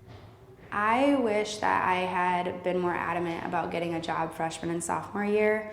That's Peyton Grease, who graduated from the University of Iowa in May. From Cedar Rapids, she finished with a major in enterprise leadership and $42,300 in debt. I was a human physiology major, so I kind of put off getting a job and focused on school instead just because it's really demanding. But after I changed my major, I had a little bit more time to work and earn money, so now I have 2 jobs since junior year. So that's helped, but I definitely wish I had had a job freshman and sophomore year. Grease spoke with Iowa Watch reporter Lauren Wade during the 2019 Iowa College Media Journalism Project that brought together the reporting of student journalists on 8 college campuses. Brady Tobin was one of the students who talked with our reporters. He's originally from Erie, Colorado, and graduated from Cornell College in Mount Vernon. He said his family had to help him with college by borrowing. While I still got a lot of aid from Cornell College, as it is a private institution, it gives a lot of scholarships out. I still did not have enough money personally to pay for it, and neither did my parents. I come from a middle-class family home, and we did not have enough money to flat out pay for my education, so we needed, with the help of my parents, to additionally take out some more loans in order to pay for college. Tobin said he'd do things differently now. I was really diligent about looking for scholarships as a senior in high school. So I came in the first year with just a couple $1,000s worth of scholarships from outside sources. However, I did not continue looking for those scholarships. I had a couple 2-year and 4-year scholarships that carried on, but I didn't continue looking for outside scholarships throughout my college career. I think that would have benefited me by at least $5,000 to $10,000 minus my debt. Tuition plays a role in student borrowing. It will be $43,550 at Cornell in the 2019-20 school year, but room and board and other fees will bring that total to $53,736, Cornell states on its website. Pamela Perry, who is the Director of Financial Planning and Assistance at Cornell, said the tuition helps pay for amenities that students want at colleges, including small ones like Cornell, which has about 1,000 students. I think the cost in colleges, obviously everything has gone up just across the board for, whether it's your budget at home or anybody's business, the cost of heating and cooling, the cost of wages and health care. And, the colleges aren't exempt from those normal costs that anybody individually would have to cover. And I think students are expect more from college as far as amenities. When I was in college, we had one phone at the end of the hallway, and that we all shared. And now with colleges and universities, in order to stay competitive, needing to provide, high-speed internet and update their infrastructures to be able to handle with the T1s or whatever. I'm not a technical person. With all, that kind of stuff, and just, facelifts to buildings, and people want nicer athletic facilities and residence halls, and all of those things cost money for colleges to be able to provide to students, and I think colleges feel the need to do that to stay competitive. Perry's advice for students and their families: save before getting to college, seek scholarships, and take on some work study to pay some bills. Joshua Cole Brodnack sought scholarships. The May graduate of Mount Mercy University in Cedar Rapids said he graduated debt-free and paid bills as they became due in college. Cole Brodnack, from Rock Island, Illinois, graduated majoring in English and criminal justice. He said he didn't get any particular advice in managing his college expenses. Actually, no, it was something I kind of had to figure out on my own. So, I kind of just sat down, looked at all my financial statements. I'm like, okay, what is a necessity? What is not a necessity? What can I take out? What do I feel is important? How much money can I set aside for this? For an entertainment budget, or a school budget, or a housing budget, and make sure I had all that simplified and all that in line before I would I would like to take some money and put it into a checking account, then take the rest and put it in savings, rather lock it at that point so I couldn't take money knowing that, okay, I have this much to work with, to kind of keep myself in line. Cole Brodnack has some advice for current and future college students. Just really, really do your research on what school that you're going to. If you know what you want to do outside of high school, say you want to be a police officer, do your research on the college. Be like, okay, I want to do this college because I want to play sports here, or I want to do this. Always put your studies ahead of time. I came to Mount Mercy because I wanted to study criminal justice, but I also wanted to play football. Mount Mercy does not have a football program, so I had to pick which one was going to be the most important. And criminal justice, especially at this institution, has one of the best programs in the country. And so this is really why I wanted to do criminal justice. So I had to give up football, but in the long run, it's going to pay off. In addition to all of the college student journalists who worked on this project, we want to thank the following for providing audio for this particular report. Lauren Wade from the University of Iowa, Matthew McDermott provided audio from Cornell College, and Logan Schroeder provided the audio from Mount Mercy University. I'm Lyle Muller for the Iowa Watch Connection. One of the reporters on the team of college students who prepared this series of reports entitled Payback Time is Kay Rambo. During the spring 2019 semester, Kay was a student at Iowa State University and an intern with Iowa Watch. Talk to me, first of all, about what you found to be some of the unique challenges in undertaking your portion of this reporting project, perhaps as opposed to other reporting you've done in the past. I think largely what I found to be pretty unique as far as challenges are concerned from a reporting standpoint was, of course, the focus of the story is on student debt. And I think most people, the assumption would be that debt is largely from tuition.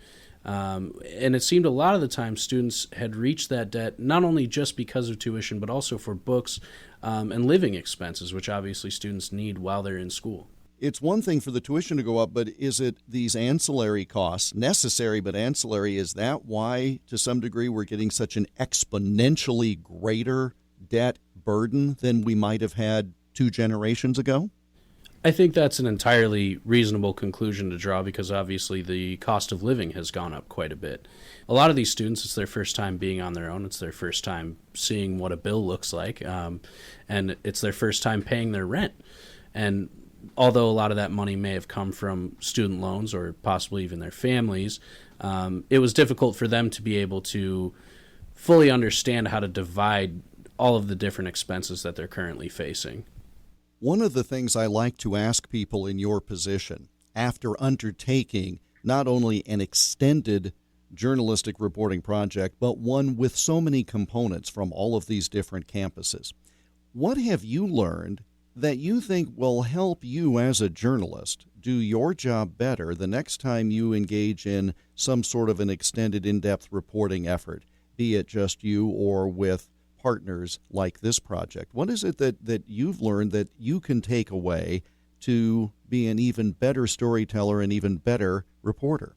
I think one of the largest takeaways I have as far as improving my own journalistic practices would be that no detail is too small to ask. And the process of going through what you're going to ask and what you're going to clarify when you're interviewing somebody seems tedious, and I think it's often common for journalists, especially when they're just starting out, is to not want to annoy people with a bunch of seemingly obvious or possibly stupid questions. And I've learned it's really our job to ask those questions, no matter how tedious or stupid they may seem. The amount of work that goes into this project, and not just this year, but every year, is likely more than people would realize just from looking at the finished product. Each student likely spends hours and hours looking at their own school's information and gathering the questions that they're going to ask, in addition to the ones that we work on as an organization. And then really what is seen by the public is a very small distillation of a really impressive body of work that's generated by many students across the state. Kay Rambo was a student at Iowa State University and Iowa Watch intern during the spring 2019 college semester, during which time a number of journalists from a variety of colleges and universities across the state combined their efforts to create a series of reports called Payback Time: The Growing Cost of College Debt. When we come back, more about this Iowa Watch college media journalism project. That's when the Iowa Watch Connection continues.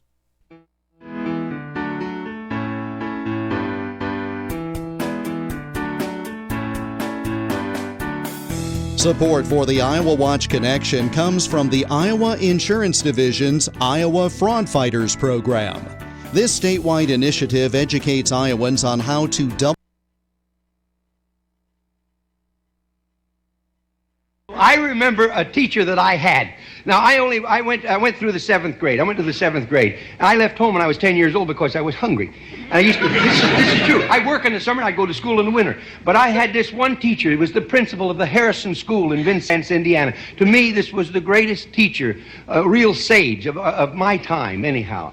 He had such wisdom. And we were all reciting the Pledge of Allegiance one day. And he walked over, this little old teacher. Mr. Laswell was his name. Mr. Laswell. And he says, he says, I've been listening to you boys and girls recite the Pledge of Allegiance all semester. And it seems as though it's becoming monotonous to you. If I may I recite it and try to explain to you the meaning of each word.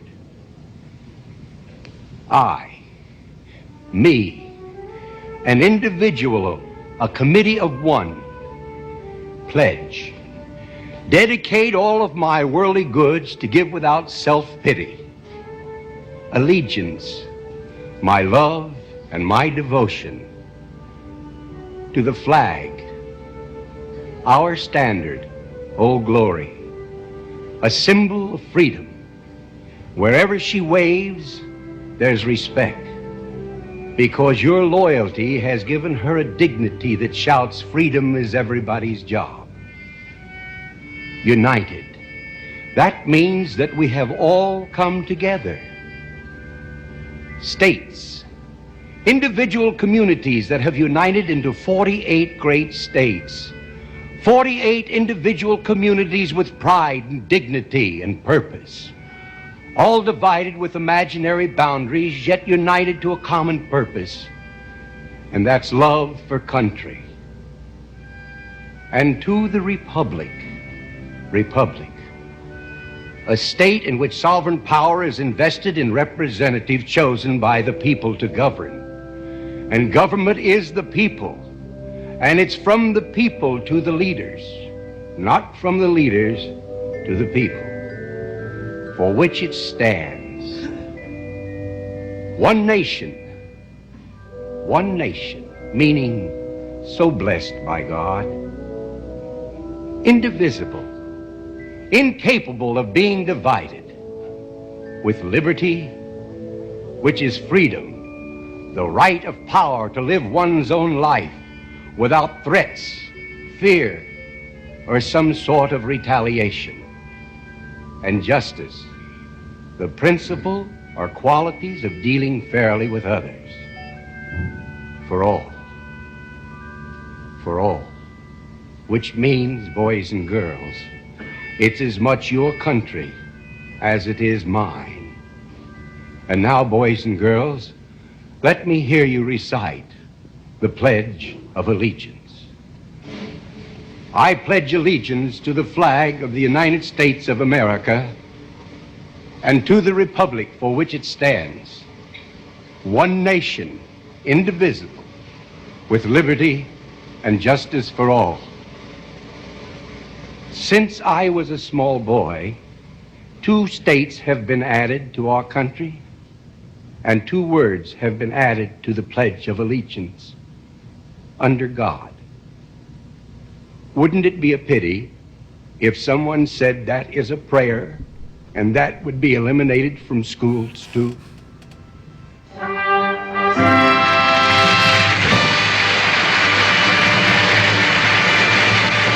This is AM 1400 KVFD, the voice for Dodge 358. I'm Michael Devine. Let me give you the weather here just real quickly because it's a beautiful day again today. Farmers don't really like it. They want a little more heat and some rain, and I think they're going to get a little bit. They got some over the weekend. It was a nasty storm front that went through our town. When was it? Saturday night. Woke me up in the middle of the night, about 3:20, with a lot of thunder, fire in the whole thing. It set off my security alarms all over the house. It's going to be sunny today with a high of 82. It's 81 right now. Overnight, a thunderstorm around 2 o'clock in the morning. The low of 66. Rain off and on, maybe a thunderstorm tomorrow. So maybe that'll make Steve Peterson happy when he gets here. Steve, of course, with the Farm Bureau down in beautiful downtown Slifer. He should be here tomorrow around 2:30. On Tuesday night, overnight, there's again a chance of a thunderstorm early Wednesday. Then on Thursday, sunny with a high of 75. Friday, sunny with a high of 78. Saturday, partly sunny with a high of 77. Sunday, mostly sunny with a high of 82. Again, right now, 81 degrees at AM 1400. KVFD, the voice of Fort Dodge. Yeah, Steve Peterson with the Farm Bureau should be here tomorrow at 2:30. Also, tomorrow at 2 o'clock, I think, Roger Porter, the Fort Dodge police chief, will be here. Chief Porter will be here. He's been out with a health problem for quite a long time. Roger's a great guy. I hope he can come tomorrow. Lunch on the Square, of course, coming up August 30th from 11:30 to 1 at the City Park Square, 524 Central Avenue. Cost is $6. Sponsored by Dungeons and Dodgers, Legacy Realty, First American Bank, Country Financial, the Fox and Fort Catering, Messerly Chiropractic, Nin's Custom Creations, Rosedale Waters, Fort Dodge Fine Arts, Greater Fort Dodge Growth Alliance, and Shiny Top Brewery. That's Lunch on the Square coming up on August 30th. So what is that day? That's a Friday. Exactly what I thought. Entertainment by Dr. Richard Voda, by the way. 4 o'clock in the afternoon. This is KVFD in Fort Dodge, Iowa. Thanks for listening. Straight talk on life and money. This is the Dave Ramsey Show on the voice of Fort Dodge, AM 1400, KVFD, Fort Dodge. Reacting to an Israeli travel ban, I'm Rich Dennison, Fox News. 2 Democratic congresswomen today discussing restrictions on their travel to the country of an ally. Fox's Jared Halpern's live in Washington. The 2 congresswomen barred from entering Israel for a fact-finding trip last week planned, they say, to meet with Palestinians and Israelis during a visit to Jerusalem and the West Bank. It's nothing less than an attempt by an ally of the United States to suppress our ability to do our jobs as elected officials. Minnesota Democrat Ilhan Omar and Michigan Democrat Rashida Tlaib have supported boycott efforts directed at Israel. Tlaib was granted a humanitarian exception to visit her grandmother so long as she not promote that boycott. Tlaib rejected the offer under oppressive conditions. Rich. Jared, a New York City police officer fired today just over 5 years after his involvement in the death of an unarmed man during an arrest attempt. Fox's Gernal Scott joins us live. Rich, NYPD Commissioner James O'Neill announced the immediate firing of Daniel Pantaleo for what turned into the chokehold leading to Eric Garner's death. Mayor Bill de Blasio said justice was done. They will not bring Eric Garner back, but I hope it brings some small measure of closure and peace to the Garner family. But Garner's daughter, Emerald Snipes Garner, says this will not end with Pantaleo's fate. Yes, he's fired, but the fight is not over. We will continue to fight. She says they will continue to pursue an Eric Garner law banning the use of chokeholds and police takedowns. The New York Post reports Pantaleo plans to sue to get his job back, Rich. Gernal, Attorney General William Barr today reassigning the acting director of the Bureau of Prisons and installing a new leader. Dr. Kathleen Hawk Sawyer will lead the agency for the second time in her career. That move coming after accused sex trafficker Jeffrey Epstein killed himself while in federal custody. America is listening to Fox News.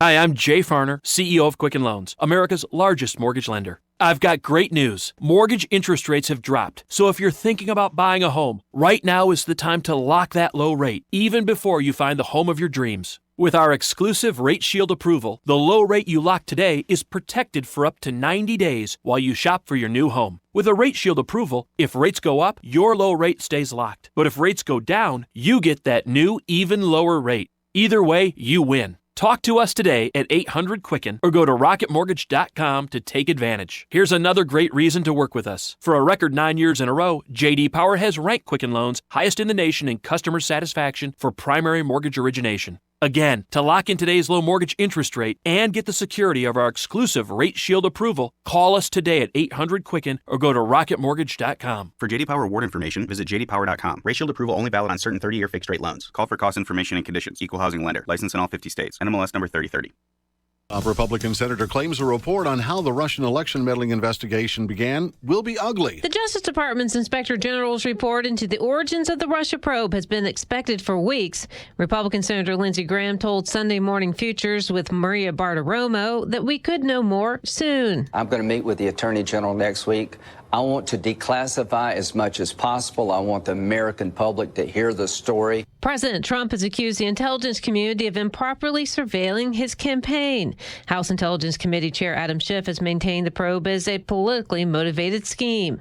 In Washington, Rachel Sutherland, Fox News. The head of Congo's Ebola response says another vaccine will be used to fight the outbreak that has killed more than 1,800 people in a year. Dr. Jean-Jacques Muembe promises to put an end to the Ebola outbreak in the next 4 months. More than 197,000 people have already been vaccinated. An Iranian warship wanted by the U.S. is released and set to arrive in Greece within a week. The Adrian Daria 1 is expected to arrive in Greece in around 6 days, and Iran is warning that any further efforts to capture it would have, quote, heavy consequences. The ship released by the British territory of Gibraltar after authorities there said they'd been assured the Iranian oil on board would not be taken to Syria. The U.S. had attempted to block the release. We are happy that this ordeal has ended. Iran's Foreign Minister Mohammad Javad Zarif welcoming the departure.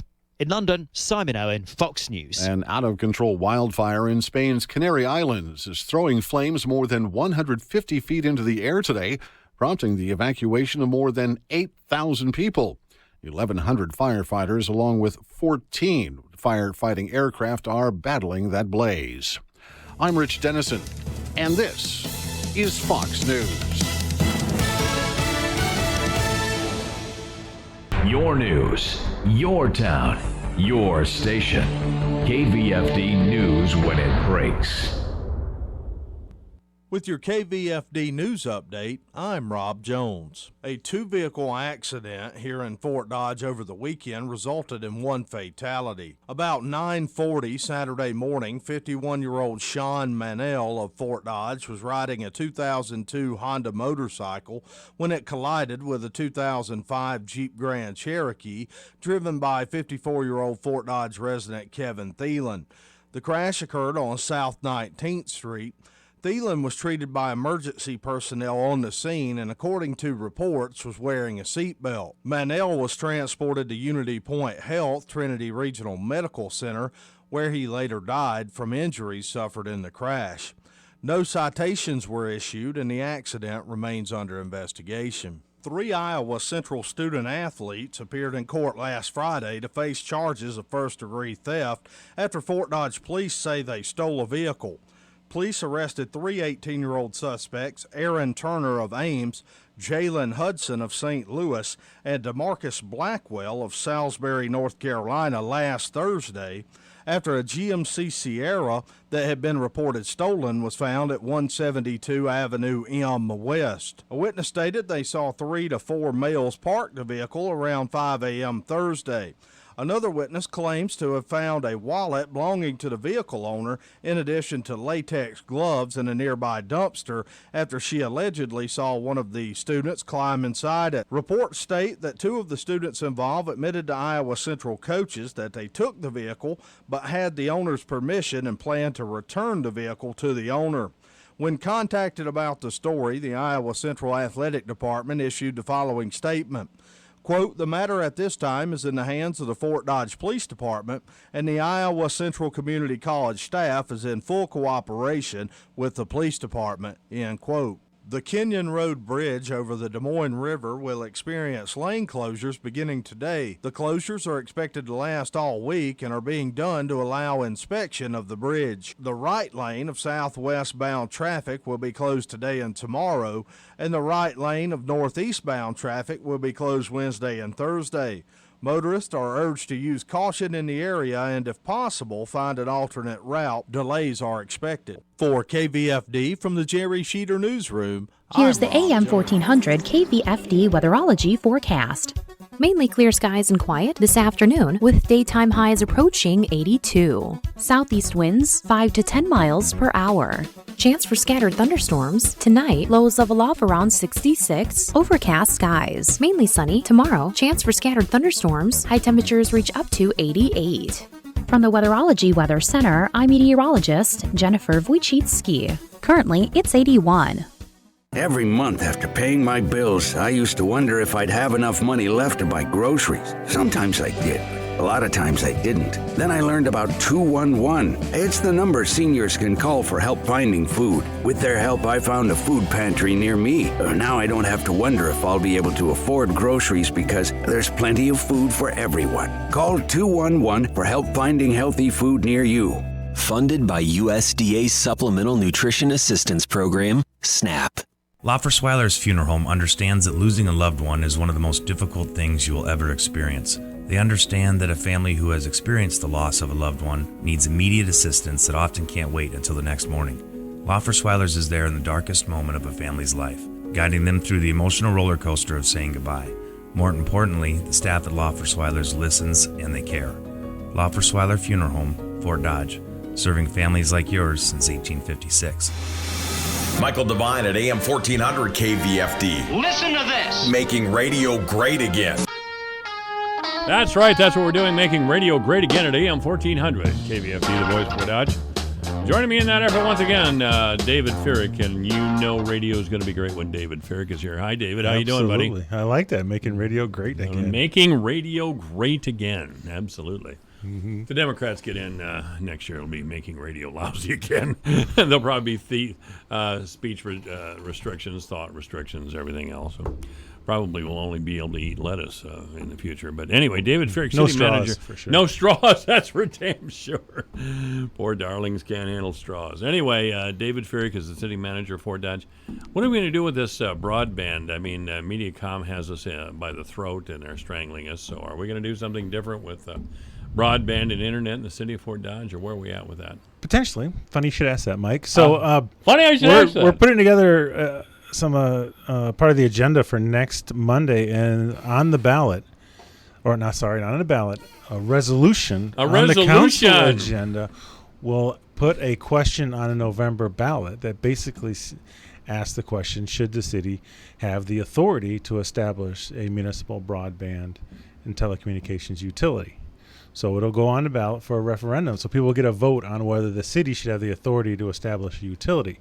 Now, that doesn't mean the city will actually do that. In fact, there are probably 40 cities in Iowa that have passed similar referendums, and only about 20 have actually established a municipal utility. Some choose to do other things, work with their incumbent providers or even competitive providers to enhance. Well, I bet Mediacom's been talking to you guys. They're ready to deal all of a sudden. Well, I haven't said that. They said they're working hard and making the system better. Yeah. But they can't even cover the city, for God's sake. So, anyhow, we're going to have that council consider that resolution, and that would put something on a November ballot. And if it passes, then the city does have the authority to create a municipal utility. But again, we're still looking at three options.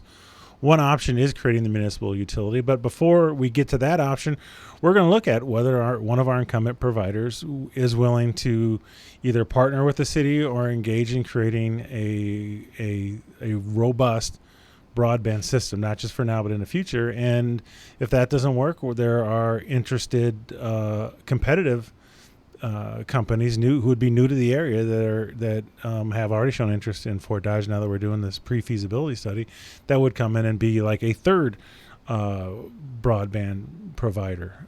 And if either of those two options don't work, then the city has the final option of building its own system. Well, building its own system costs a little money. Just a little bit. How much? A lot.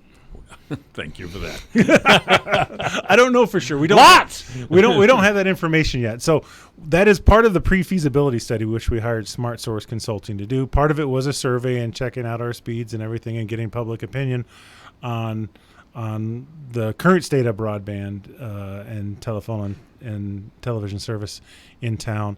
The other part of the study, which isn't done yet, is to do a very high level, meaning kind of a just rough estimate on what it would cost to build a fiber to the home broadband data system in the city of Fort Dodge, and we don't have that information yet. We don't have that information. No. It will cost a lot of money, and some people will freak out about that. Yeah, it'll cost a lot. But I have talked with city managers of towns that do. So, certainly Spencer is one of them. Spencer is a very progressive little town up there. I mean, it sits out there all by itself, just south of the lakes, but they've had their own broadband and cable television for years. Yeah. I don't know about Algona. I think they have their own municipal utilities up there. Yeah, electrical, and they've just recently started on the path to doing telecommunications. Have they? In conjunction with their electrical utility. Is that a trend that you see doing telecommunications? I think it is a trend, and I think the trend is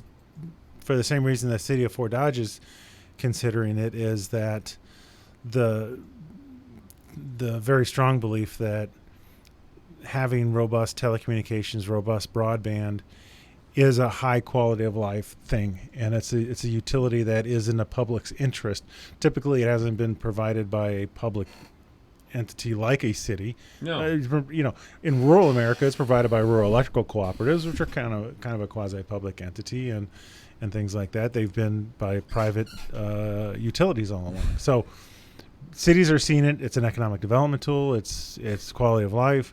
Have to have high quality, high speed broadband. It's what people demand nowadays. Yes, so they do. If business demands it, if the private providers aren't in a position where they financially can make the system robust or choose not to, there are cities that are deciding to do it on their own. Yeah. I talk with Steve Peterson, the Farm Bureau, every Yeah. Tuesday. Steve will be in here tomorrow. He's very happy with what he has out there on the farm. Oh, they got blazing speed. Don't out they there. have blazing speed and clarity and everything? Yeah. The Webster County Calhoun Cooperative down there. How can Gowrie have better system than we do? Well, it's a rural telephone cooperative. Yeah, it's that's a right. non-for-profit entity. It doesn't need. We can't do that here. Well, we can if we choose to. We can be a non-for-profit. Yeah, I mean, if the city creates a utility, it is not a profit utility. Okay. So it doesn't need to generate. I'm glad that came out. So it doesn't need to generate profit. It can. It would be self-sufficient. Taxpayer dollars, when taxes won't go to supporting the utility. It'll be paid by, be built by revenue bonds and paid back by the revenues collected from the ratepayers. Mm-hmm. But anyway, Gowrie's able to do it because there's non-for-profit and public or quasi-public entities like those telephone cooperatives. They can go a little bit longer with their debt, just like a city could have a longer run their debt out a Sure. little longer. They don't need to repay back as fast as usually what private entities demand with their investment. So yeah. So well, it makes it a little- I'm enthusiastic about the plan. Of course, I'm an older guy. I mean, how much time do I have left, really? But I think for the reasons that you just mentioned, especially the quality that we could get from having our own broadband and our own internet, and I think it'd be well worth it in the long run, a fantastic investment. And I don't know what businesses would want to come to our town unless we had that sort of feature. I mean, it's a connected world. Yeah, yes, and we need to be very connected, and we have to be. And it's businesses, but then it's also making sure that when the businesses hire people, that the employees want to live in town as well. You miss a good economic impact if somebody collects a paycheck and then drives 30 miles and lives somewhere else in town. Yeah. Then the city of Fort Dodge doesn't, and the community doesn't really get the full economic impact of that job. So you want the people living here and doing their business here and spending their money here, and part of that is having those quality of life features. Come on, man! You got city employees that live out of town. We Some do. on your staff. Yes, we do. So demand they live in town, David. And if you're going to be a city of Fort Dodge employee, you should live in the city limits. Should is a word that can be used. Shall is a different word. No, we don't mandate that city employees live in town. It's one of those things where, I don't think we ever have. We have limits on the distance that public safety employees can live from town. Mm-hmm. We've adjusted those recently. Public safety employees like would police be and fire. Police and fire. Yeah, there's distances on I can't remember what they are and how close we want them to live to town, because there's expectation that if something big happens, we need you here pretty quick. Actually, I think people would be surprised to know how many city employees don't live in Fort Dodge. Yeah, I don't know how many do or don't. Several. Yeah. Oh, yeah, for sure. Several. I hope that we can move forward with our own broadband. There is a concern, of course, that we keep there's always going to be pushback, and I understand this, that there's going to, oh gosh, it's going to somehow affect our taxes or property taxes. Is there any idea, I don't suppose you have it at this stage, would taxpayers have to fund the initial broadband construction or not?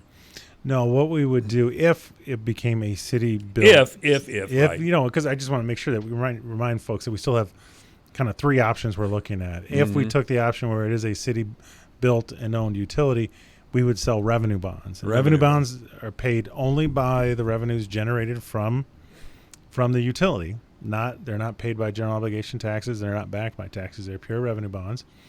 And kind of like a lot of stuff we've done with water and wastewater now those are done through state revolving loan programs. So it's a little bit of a different program than private place revenue bonds. But similarly, you would pledge the revenue generated from the utility to then pay off the bonds and pay for the operating expenses and all that stuff. So it would not be paid by taxpayers or any of those other general purpose city revenues. By the way, we are having a broadband survey right now. And the residential survey ends Friday. So if you have not done it, you can go to the city's Facebook page. Facebook page, which I'm looking at right now, and cast your ballot. Yeah. And by the way, cast it in favor of having our own utility. I command you. Well, it's not just a cast your ballot kind of thing. It is a full-on survey. It's It'll a take survey. A little bit of time and ask you questions, how you feel about the service you get and what your provider is, and also there's a way to do a speed study too if you're taking a survey from home. Speed study? Yeah, what kind of speed you're actually getting from at your home. Is that on the survey form that I'm looking at right now? Once you get to the end, there's a link to that. I'm embarrassed to say I haven't taken the survey yet, but I guarantee we got a lot of results. We do have a lot of results, a lot of spread out throughout the community. You've given us a lot of feedback, and we appreciate that. I absolutely will do it today yet because I'm definitely a supporter of broadband as a utility. Again, I think the forward-thinking cities and towns have it as their own utility, and I think it's. I'm not trying to cut private business out, but come on, private business isn't really doing it for us, as far as I'm concerned. I'm not speaking for David Furek now, ladies and gentlemen. This is my personal opinion. I don't think we're being served as we should be, and I think that internet service, high-speed internet service, is crucial for businesses in the 21st century. I mean, it just stands to reason. So I hope we can do that and go to the City of Fort Dodge. City of Fort Dodge government page is what I'm looking at, and take the survey and do as I command. yeah, and you can also go to our website at fortdodgeiowa.org, and there's a link to the survey too. Yeah, so. I suppose there is fortdodgeiowa.org. Yeah, but it's important. Be involved. So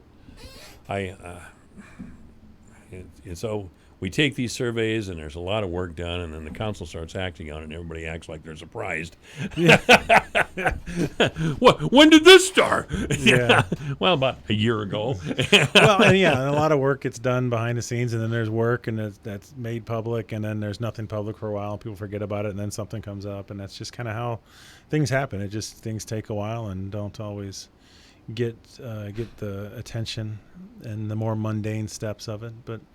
Again, there's going to be that resolution on the council agenda calling the question for a referendum. As long as I got the City of Fort Dodge page up, the Rib Ruckus is coming up. I know. I saw that. Looks cool. Yeah. Susan Hayden is kind of the spokesperson, or she's helping these guys get the word out. They were in here last year talking about it. It was a nice event. And by the way, there's some lane closures on the Kenyon Road Bridge starting today until through the 22nd. I went out to the hospital early this morning, and they hadn't started yet, but I'm sure that they have by now. They're doing it this afternoon. They're doing the bridge inspection.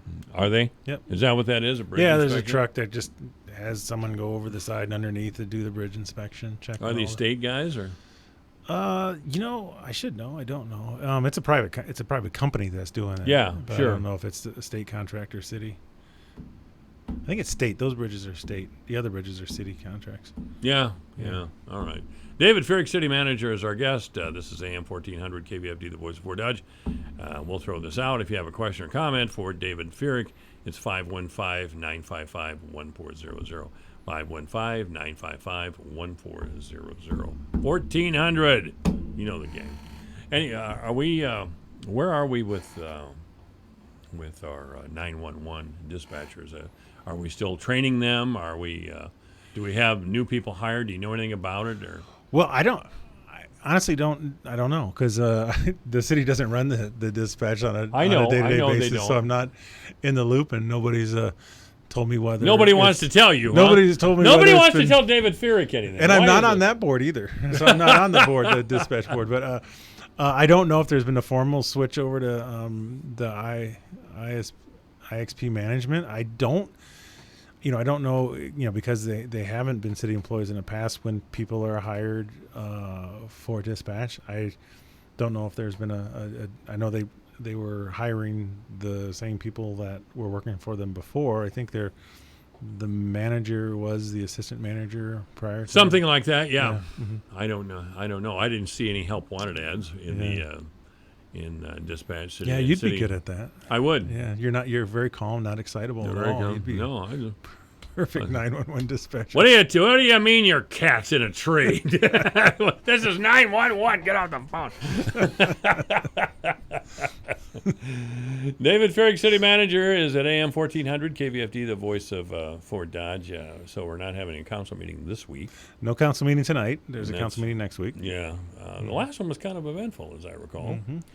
And we talked about, you guys talked about the Crossroads Mall. I was stiffed, of course. I had to wait to read it in the messenger.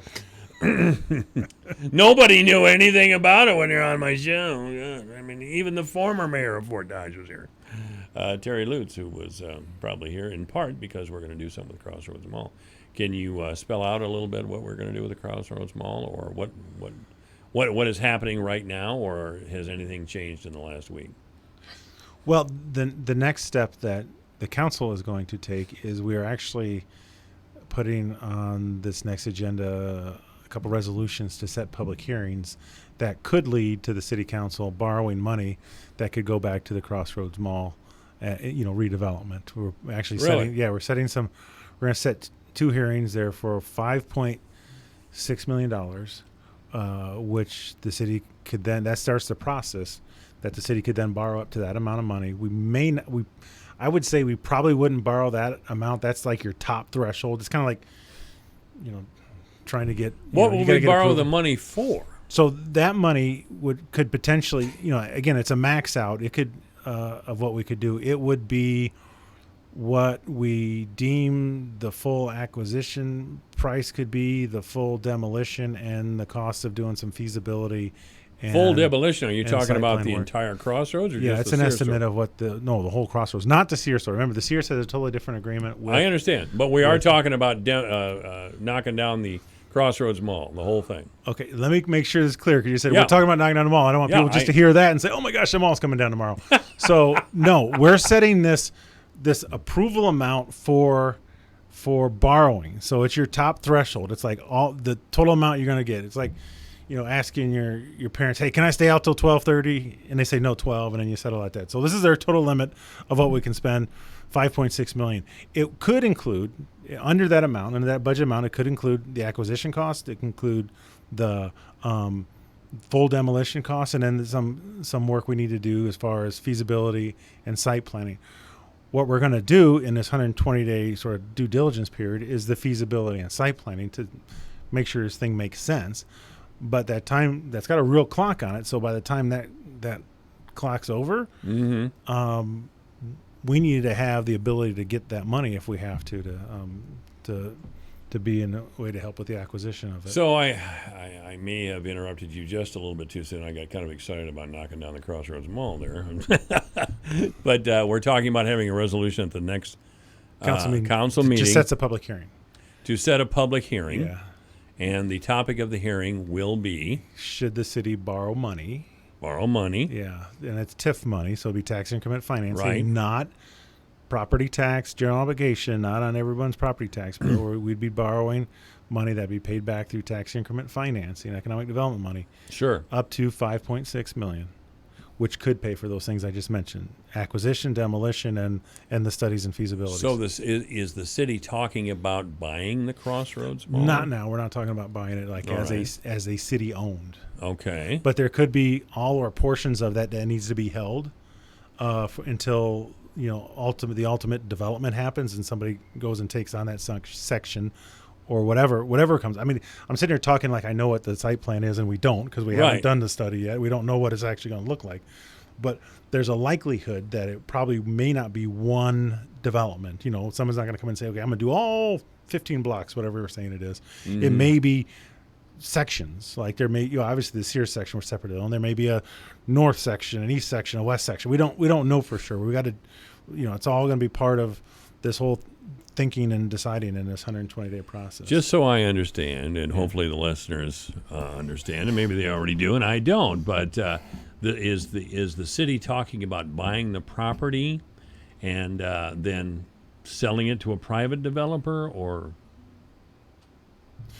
where are we at here? Well, again, I don't expect the city to be in the ownership chain. Not the ownership. Yeah, but I mean, the city could potentially fund a private owner or a partnership with a private non-for-profit owner to hold it and run it while the redevelopment happens. I mean, this stuff isn't going to happen overnight. It's not a quick process. This is going to, yeah, a multi-year process as we try to figure out how to do the redevelopment. I mean, it's hard to explain in the sort of, I don't want to say what world we're working, this theoretical world right now, without real plans to say, okay, this part's going to be here for this number of years, and then this is coming down, and we're rebuilding over here. I mean, there's a whole bunch that's going to go into it, which is, it's really too early now to try to explain in very simple terms. Yeah. Well, but these resolutions are setting us up so that if we need to do all that, we have the permission to do all that. All right. I'd rather grill Menke about this on Wednesday anyway. He's more just because I like grilling Menke. David Ferrick has been our guest. Always a pleasure, David. Thank you so much. Thanks, Mike. This is AM 1400 KVFD, the voice of Fort Dodge. Michael Devine at AM 1400 KVFD. Listen to this. Making radio great. Yeah, this is AM 1400 KVFD, the voice of Fort Dodge. It's 4:30. The news is coming up. At Fidelity, we believe nothing should come between you and your money. So we're introducing zero account fees with zero minimums to open an account. All because we want you to invest with zero trade-offs. Visit fidelity.com/value to learn more. Zero account minimums and zero account fees apply to retail brokerage accounts only. Expenses charged by investments such as funds and managed accounts and for commissions, interest charges, or other expenses for transactions may still apply. Fidelity Brokerage Services, member NYSE, SIPC.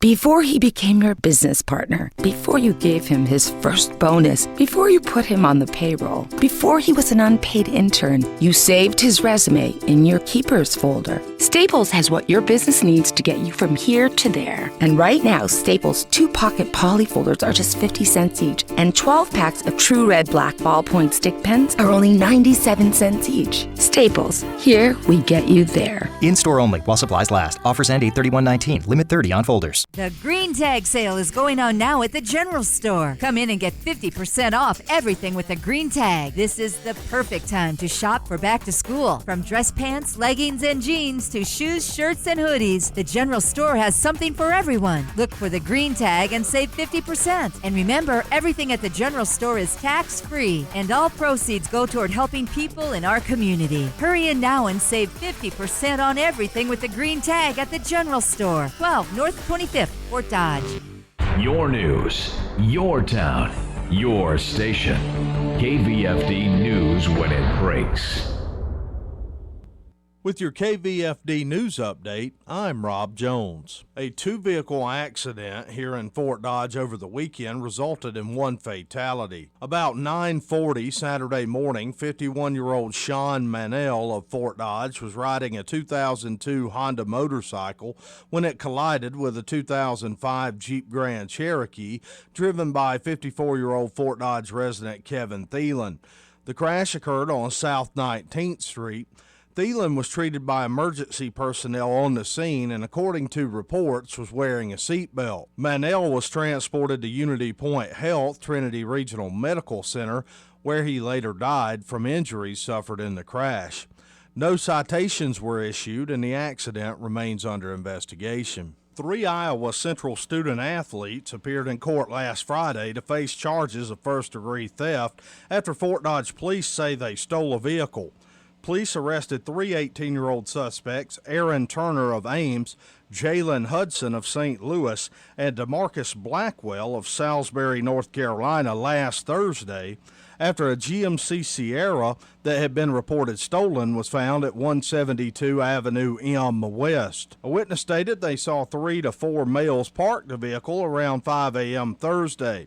Another witness claims to have found a wallet belonging to the vehicle owner in addition to latex gloves in a nearby dumpster after she allegedly saw one of the students climb inside it. Reports state that 2 of the students involved admitted to Iowa Central coaches that they took the vehicle but had the owner's permission and planned to return the vehicle to the owner. When contacted about the story, the Iowa Central Athletic Department issued the following statement. Quote, the matter at this time is in the hands of the Fort Dodge Police Department, and the Iowa Central Community College staff is in full cooperation with the police department, end quote. The Kenyon Road Bridge over the Des Moines River will experience lane closures beginning today. The closures are expected to last all week and are being done to allow inspection of the bridge. The right lane of southwest-bound traffic will be closed today and tomorrow, and the right lane of northeastbound traffic will be closed Wednesday and Thursday. Motorists are urged to use caution in the area and, if possible, find an alternate route. Delays are expected. For KVFD from the Jerry Sheeter Newsroom, I'm Rob Jones. This is AM 1400 KVFD, the voice of Fort Dodge. 81 degrees right now in Fort Dodge. Going to be sunny the rest of the afternoon with a high of 82. Overnight, some thunderstorms with a low of 66. Tomorrow, a thunderstorm early in the morning. Otherwise, cloudy through mid-morning, then gradual clearing with a high of 88. On Wednesday, a chance of a thunderstorm, otherwise partly sunny with a high of 77. Thursday, sunny with a high of 75. Friday, sunny with a high of 78. Saturday, mostly sunny with a high of 77. And on Sunday, it'll be sunny with a high of 82. Right now, 81 degrees at AM 1400. KVFD, the voice of Fort Dodge. Obituaries this hour brought to you by the historic Bruce's Funeral Home at 923 First Avenue South here in Fort Dodge. You may contact the historic Bruce's Funeral Home by calling 515-576-5117 or online at www.brucesfuneralhome.com. Donald Klingson has died. Mr. Donald L. Klingson has passed away. He died Saturday at the age of 90 at Trinity Regional Medical Center. There will be a celebration of the life of Donald Klingson Wednesday at St. Olaf Lutheran Church here in Fort Dodge. Obituaries this hour brought to you by the historic Bruce's Funeral Home at 923 First Avenue South, Fort Dodge. You may contact the historic Bruce's Funeral Home by calling 515-576-5117 or online at www.brucesfuneralhome.com. 4:36 at AM 1400, KVFD, the voice of Fort Dodge, 81 degrees. With a look at the closing market report, here's Dwayne Murley. Here's a look at how the markets closed today. September corn down 6 cents at $3.65. December down 6 1/4 to $3.74.5. March down 5 3/4 at $3.87. May down 5 3/4 at $3.94 1/4. September soybeans down 13 1/4 cents at $8.54. November down 13 1/4 at $8.66.5. January down 13 cents at $8.80.5. March down 12 3/4 at $8.93 3/4. September wheat down 5 1/4 at $4.65.5. Soybean meal down $2.90 a ton at $2.92. August live cattle up 27 cents at $100.20. October up 17 at $98.22. August feeder cattle up 110 at $135.67. September up 45 at $132.82. October lean hogs closed up 202 at $64.02, and December up 207 to close at $62.85. I'm Dwayne Murley. From the Fox Business Network, all Wall Street stocks closing higher, lifted by encouraging comments made over the weekend by the president and other officials on trade talks. Shares of banks and tech companies were among the gainers today, with Apple leading the charge. This after the president and Apple CEO Tim Cook met, with the president saying that Cook made a very compelling argument that new tariffs would harm Apple's ability to compete with its South Korean competitor Samsung. Its products are not subject to the tariffs. With the Dow rising 250 points, the Nasdaq up 100 107, S&P 500 up 35. And Kroger is expanding its relationship with Walgreens Boots Alliance, with both stores carrying each other's products in the Tennessee area starting in the fall. And customers who use Kroger's online shopping can pick up their orders at participating Walgreens. And Kroger also announcing today it will be selling Just Egg, an egg alternative made from mung bean, in 2,100 Kroger-owned stores. With the Fox Business Report, I'm Hillary Barsky. Hi, I'm Jay Farner, CEO of Quicken Loans. 30% of Americans who are planning home improvements of $5,000 or more will pay for those renovations with a high-interest credit card. That may not be a great idea. A better idea may be to take cash out of your home with a Quicken Loans 30-year fixed-rate mortgage. The rate today on our 30-year fixed-rate mortgage is 4.125%. APR 4.22%. Call us today at 800-QUICKEN or go to rocketmortgage.com. Rate subject to change. 8.88% fee to receive this discounted rate. Call for cost information and conditions. Equal housing lender. License in all 50 states. NMLS number 3030. Message and data rates may apply. Earning your degree from one of the top business schools in the country might sound impossible to fit into your workload. But what if there were a business degree that advanced your career skills and gave you access to world-renowned faculty, leaders, and mentors all on your schedule? One that opened doors to some of the most influential CEOs, tech companies, law firms, entrepreneurs, and thought leaders. And what if you could earn that degree in as little as 16 months, 100% online? Find out more. Text DRIVE to 79645. Start on the path to earning your MBA or Business Analytics Master's degree online from the W.P. Carey School of Business at Arizona State University today. Learn more about the graduate programs from the top-ranked W.P. Carey School of Business at Arizona State University, offered 100% online. Text DRIVE to 79645. That's DRIVE to 79645. In today's economy, it just makes sense to plan ahead. At Historic Bruce Funeral Home, pre-planning your funeral arrangements can save you money. By planning ahead, you can secure your arrangements at today's prices, no matter when our services are needed. Pre-planning your funeral is one of the most thoughtful things you can do for your family. Call us for details. Historic Bruce Funeral Home, Fort Dodge. Online at brucesfuneralhome.com. Michael Devine at AM 1400 KVFD. Listen to this. Making radio great again. This is AM 1400 KVFD, the voice for Dodge. I'm Michael Devine. Of course, we're going to tell the truth, make it matter, and we're never going to be boring. And joining me once again today is Dr. Dean Stansel, who's an economics professor at Southern Methodist University. Hi, Dean.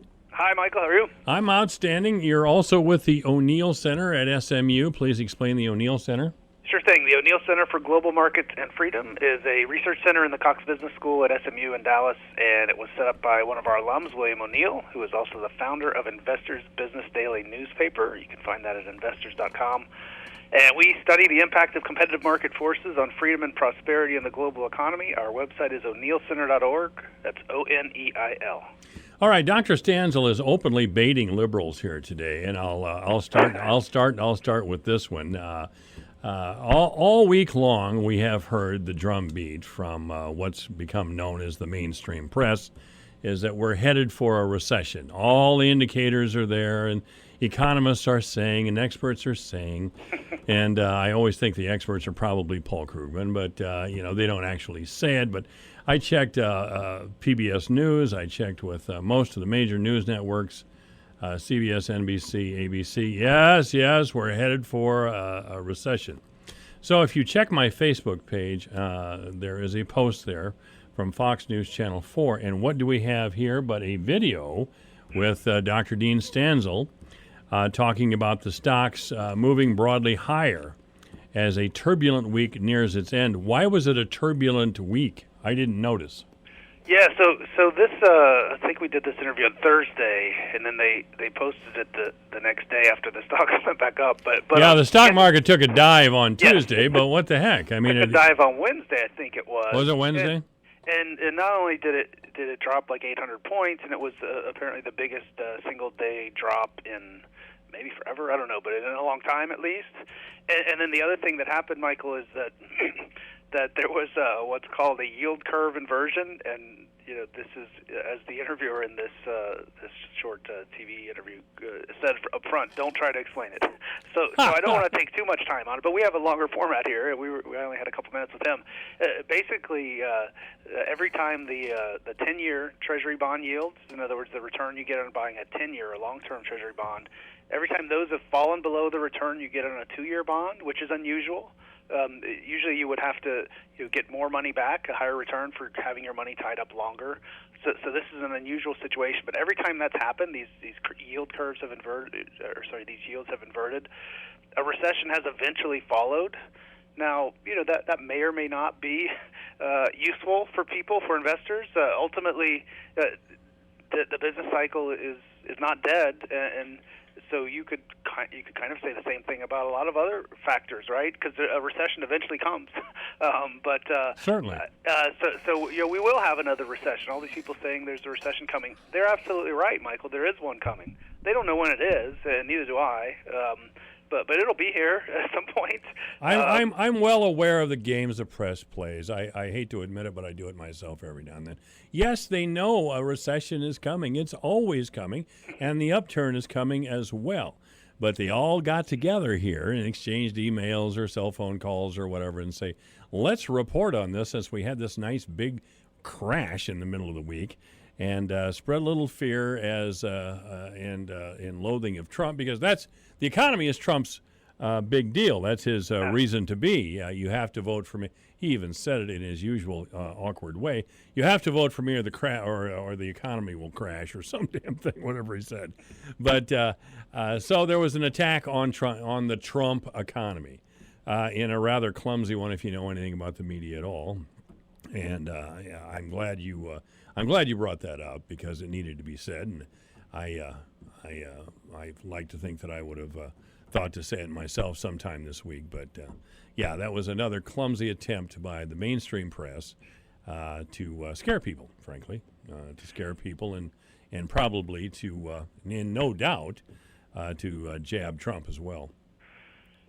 Okay. Well, yeah, I mean, you're probably right about that. The main thing is, I think that we give presidents too much credit when things go well and too much blame when they go poorly. I mean, certainly, they're the figurehead, and it's easiest for headlines and for news stories. But ultimately, Congress plays a role, the Federal Reserve plays a role, all sorts of factors play a role. Other, decisions in other countries' economies and large economies that impact us. So yeah, it's way more complicated than the headlines give credit, but I do think that combined with the stock price fall, the yield inversion thing, which really didn't last that long, these are legitimate reasons to pursue a story, I think, and ultimately, as it's all about getting clicks or eyes or certainly. Certainly, as readers. So, and I always love it, and the newspapers do it the most. According to experts, according to economists. Right. And you and I have talked before. If you get 10 economists together from around the country and ask the same question of each of them at the same time, you might get 10 different responses. Unless the question is, are tariffs bad? They're all going to say. I would think so. And Trump might find that one it. Guy. And except for that one guy over there who voted for Trump, and he's going to say, well, tariffs are bad, except when Trump does it in this particular case. That's just the way it is. And there are people out there still using the Southern Poverty Law Center as a reference point for racism in our country, racist groups. My God, the Southern Poverty Law Center named the Amana Colonies as a racist group. Now, the Amana Colonies is a group of quiet German people. I think they're, I can't remember what religion they are, but they've been baking bread and making furniture down in the Amana Colonies here in Iowa for decades. And they've hardly bothered anyone at all. But somehow, according to the Southern Poverty Law Center, they were a center for racism and white supremacy. They took it back in 3 or 4 days. It was so ludicrous that everybody in Iowa went, what? Anyway, I started out by saying that Dr. Stanzel's beating liberals. Let's move on to the... One last thing on the... Oh, yes, I please. just want to make sure, kind of put this in perspective. So over the last 2.5 years, roughly since Trump's been in office, the Dow Jones is up nearly 25%. So it's about 10% rate of return per year, which is way above the historical average. So while you know the stock market's going to fluctuate, and these short-term things maybe don't mean so much, it's already way higher than it normally would be. So some sort of correction shouldn't be all that unexpected. The stock market's up 25% since Trump. Interesting. Well, over the last 2.5 years is the calculation I did. I can't remember why I chose that. I think that is roughly, because that would be February 17 when he took office late January. Yeah, well, you won't hear that on CBS News tonight, ladies and gentlemen, I guarantee you. But again, Dr. Stanzel's baiting liberals here today. There's a piece here from the American Institute for Economic Research, and here's the title. For most things, recycling harms the environment. Somewhere there's a liberal just coming out of their skin after hearing that. So what do you mean that recycling harms the environment? Sure, and to be fair, my friend Michael Munger, who's a professor, econ professor at Duke, wrote this. But so one of the things that people often overlook with any decision we make, we've got to kind of count up the costs and benefits. We do it subconsciously for small things, but for big things like mandatory recycling programs, it's probably a good idea to do it a little more deliberately. And one of the things that people often ignore with this stuff is the cost of actually doing the recycling, right? They focus on the benefits. Okay, this will, help create less stuff in the landfills and less need to seek out resources to replace this stuff with if we can use it again or recycle it in some way. And that's fair enough. But the cost, right? Think about the cost. Like one of the things that this article focuses on that I think is real important is how this can vary across the different kinds of goods, right? So aluminum is very lightweight. It's very easy to transport, very cheap to transport, and it is actually cost effective to recycle aluminum in most cases. But glass is totally the opposite. It's very heavy, therefore very costly to transport it, and we actually are harming the environment because of all the resources we're spending powering the trucks that drive the glass to the recycling plants. And so the costs exceed the benefits in that case, at least, as well as some others. I see Professor Munger flew to Australia in this particular article. By the way, all these articles are available on my Facebook page, AM 1400 KVFD, the voice of Fort Dodge. But Professor Munger reveals that he was flown to Australia to address this group, and he spent 30 hours on an airplane in coach. Now, the last time I flew coach, 30 hours, I was coming home from overseas, and I was in the military, and I vowed never to do it again, and I haven't, as a matter of fact. So his sacrifice was more than enough. That is interesting. A conference called Australia Recycles, by the way, is what you're looking for, and this is by Michael Munger. And as Dr. Stanzel said, he is an economics professor at Duke University. And is he still there? This was from 2008. Yeah, he is still there. And he didn't go into it in this article, but I read something else recently about it ties in completely with this is the plastic bag bans that are going in effect in some places. And so the argument the folks who support banning these things make is that the fabric bags, they're reusable, and so we're not having to fill landfills with these plastic bags and use the natural resources to produce them. But there've been some studies on the level of bacteria that develops inside of those reusable fabric bags. Oh, no doubt, yeah. And also the sheer cost of these thin plastic bags is really quite low, and so there's a lot of pushback there that these and it's something else I was reading today. It's environmentalism is almost a religion in a sense, right? Oh, it is. Maybe Oh, no doubt. This Munger article that it's symbolic, right? He tells the story of this woman in Chile in the country of Chile in a big SUV driving to drop off two plastic 2-liter bottles at a recycling place to pay her penance essentially. And it's that it shouldn't be that way. We should be doing it if it makes sense and not if it doesn't. And there are lots of cases that really don't make sense. And there are stories from previous areas. I don't think it's that way here in Dallas, but there are areas where I live at least. But there are areas where they collect your recycling, and then they take it all to the same place they take the trash because it's just not cost effective for them to sort it, right? Think about the sorting process. Oh, yeah. There's a lot of cost involved there. It's not to say that it, in some cases, especially with aluminum, isn't worth it, but what we ought to be doing is putting our glass in the trash and making it easier for them to transport the stuff. Well, a lot of these things are government mandated. I know our recycling center here urges us to separate our trash now, and plastic bags are not appreciated in this area well, the reason is we are a farming area, and plastic bags fly out into the field and gum up the farm machinery and look just terrible out there. For another thing, I've been in the spring. I've driven, taken a drive in the country, and I've seen newly planted fields that just have plastic bags everywhere, usually near a shopping center or a big Walmart or something like that. There's plastic bags all over the place.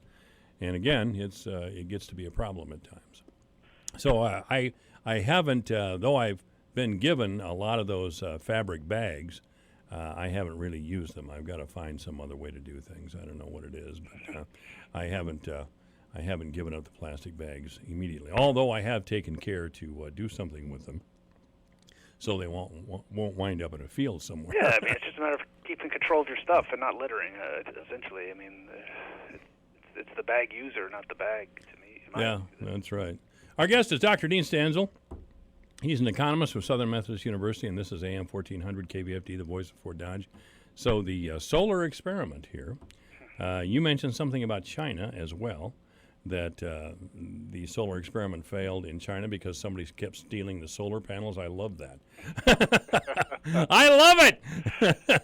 Yep. So there was the story I ran across just recently about a solar road in France.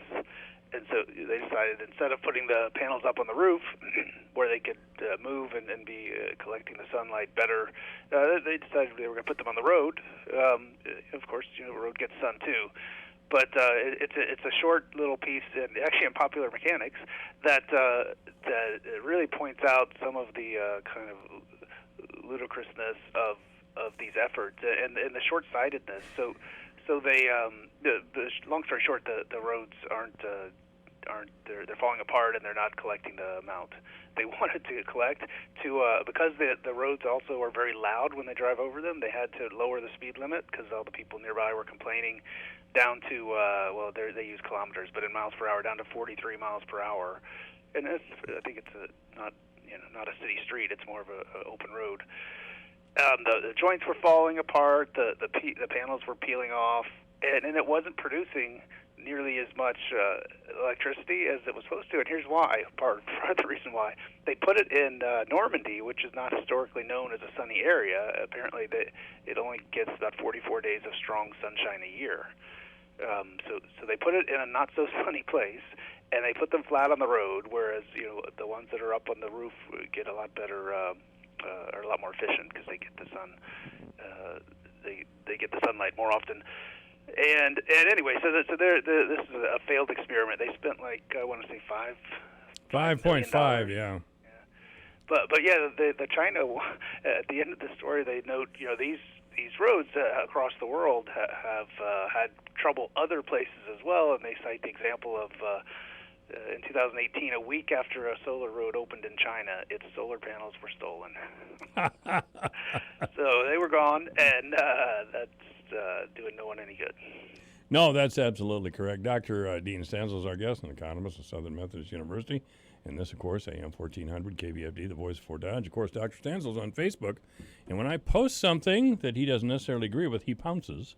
Now, I've kind of paid attention to Robert Reich over the many years. He was Secretary of Labor in the Clinton administration. He's an economist, and he claims credit or blame for introducing Bill and Hillary Clinton many years ago. And the post I made this time on Facebook that Dr. Stanzel paid attention to was that American taxpayers paid over $90 billion more under Trump tax law. And, of course, it's implied that that business, large corporations and the wealthiest, didn't pay as much. So what can we say about this, Dean? Well, a couple things. First of all, not to be credentialist, but Robert Reich is not an economist. He's often called one. He is a professor of public policy, but doesn't really have formal economics training, at least not at the graduate level. But nevertheless, leaving that aside, that's petty. But I didn't necessarily disagree with the article per se, but I think it's worthy of some conversation to put it into context, because ultimately this tax cut that was put in place was largely focused on the corporate side, in part because our corporate tax rate was one of the highest in the world. And so the headline that the corporate revenue went down, corporate tax revenue went down, and it was offset by higher individual income tax revenue. Well, that's not really all that unexpected from what was done. The cuts on the individual income side were relatively modest, and so surely, with a growing economy, you're going to get higher revenues from one year to the next. And even with a really large tax cut, it's almost always the case that the revenue continues to grow. And so, much to my chagrin, right? To me, it means they didn't cut rates far enough. But that's a story for another day, I suppose. But ultimately, yes, the two numbers being so close, like 93 million less from corporations and 93 million more from individuals, is somewhat of a coincidence, but certainly makes for a nice story. Are you someone who believes in the laugh or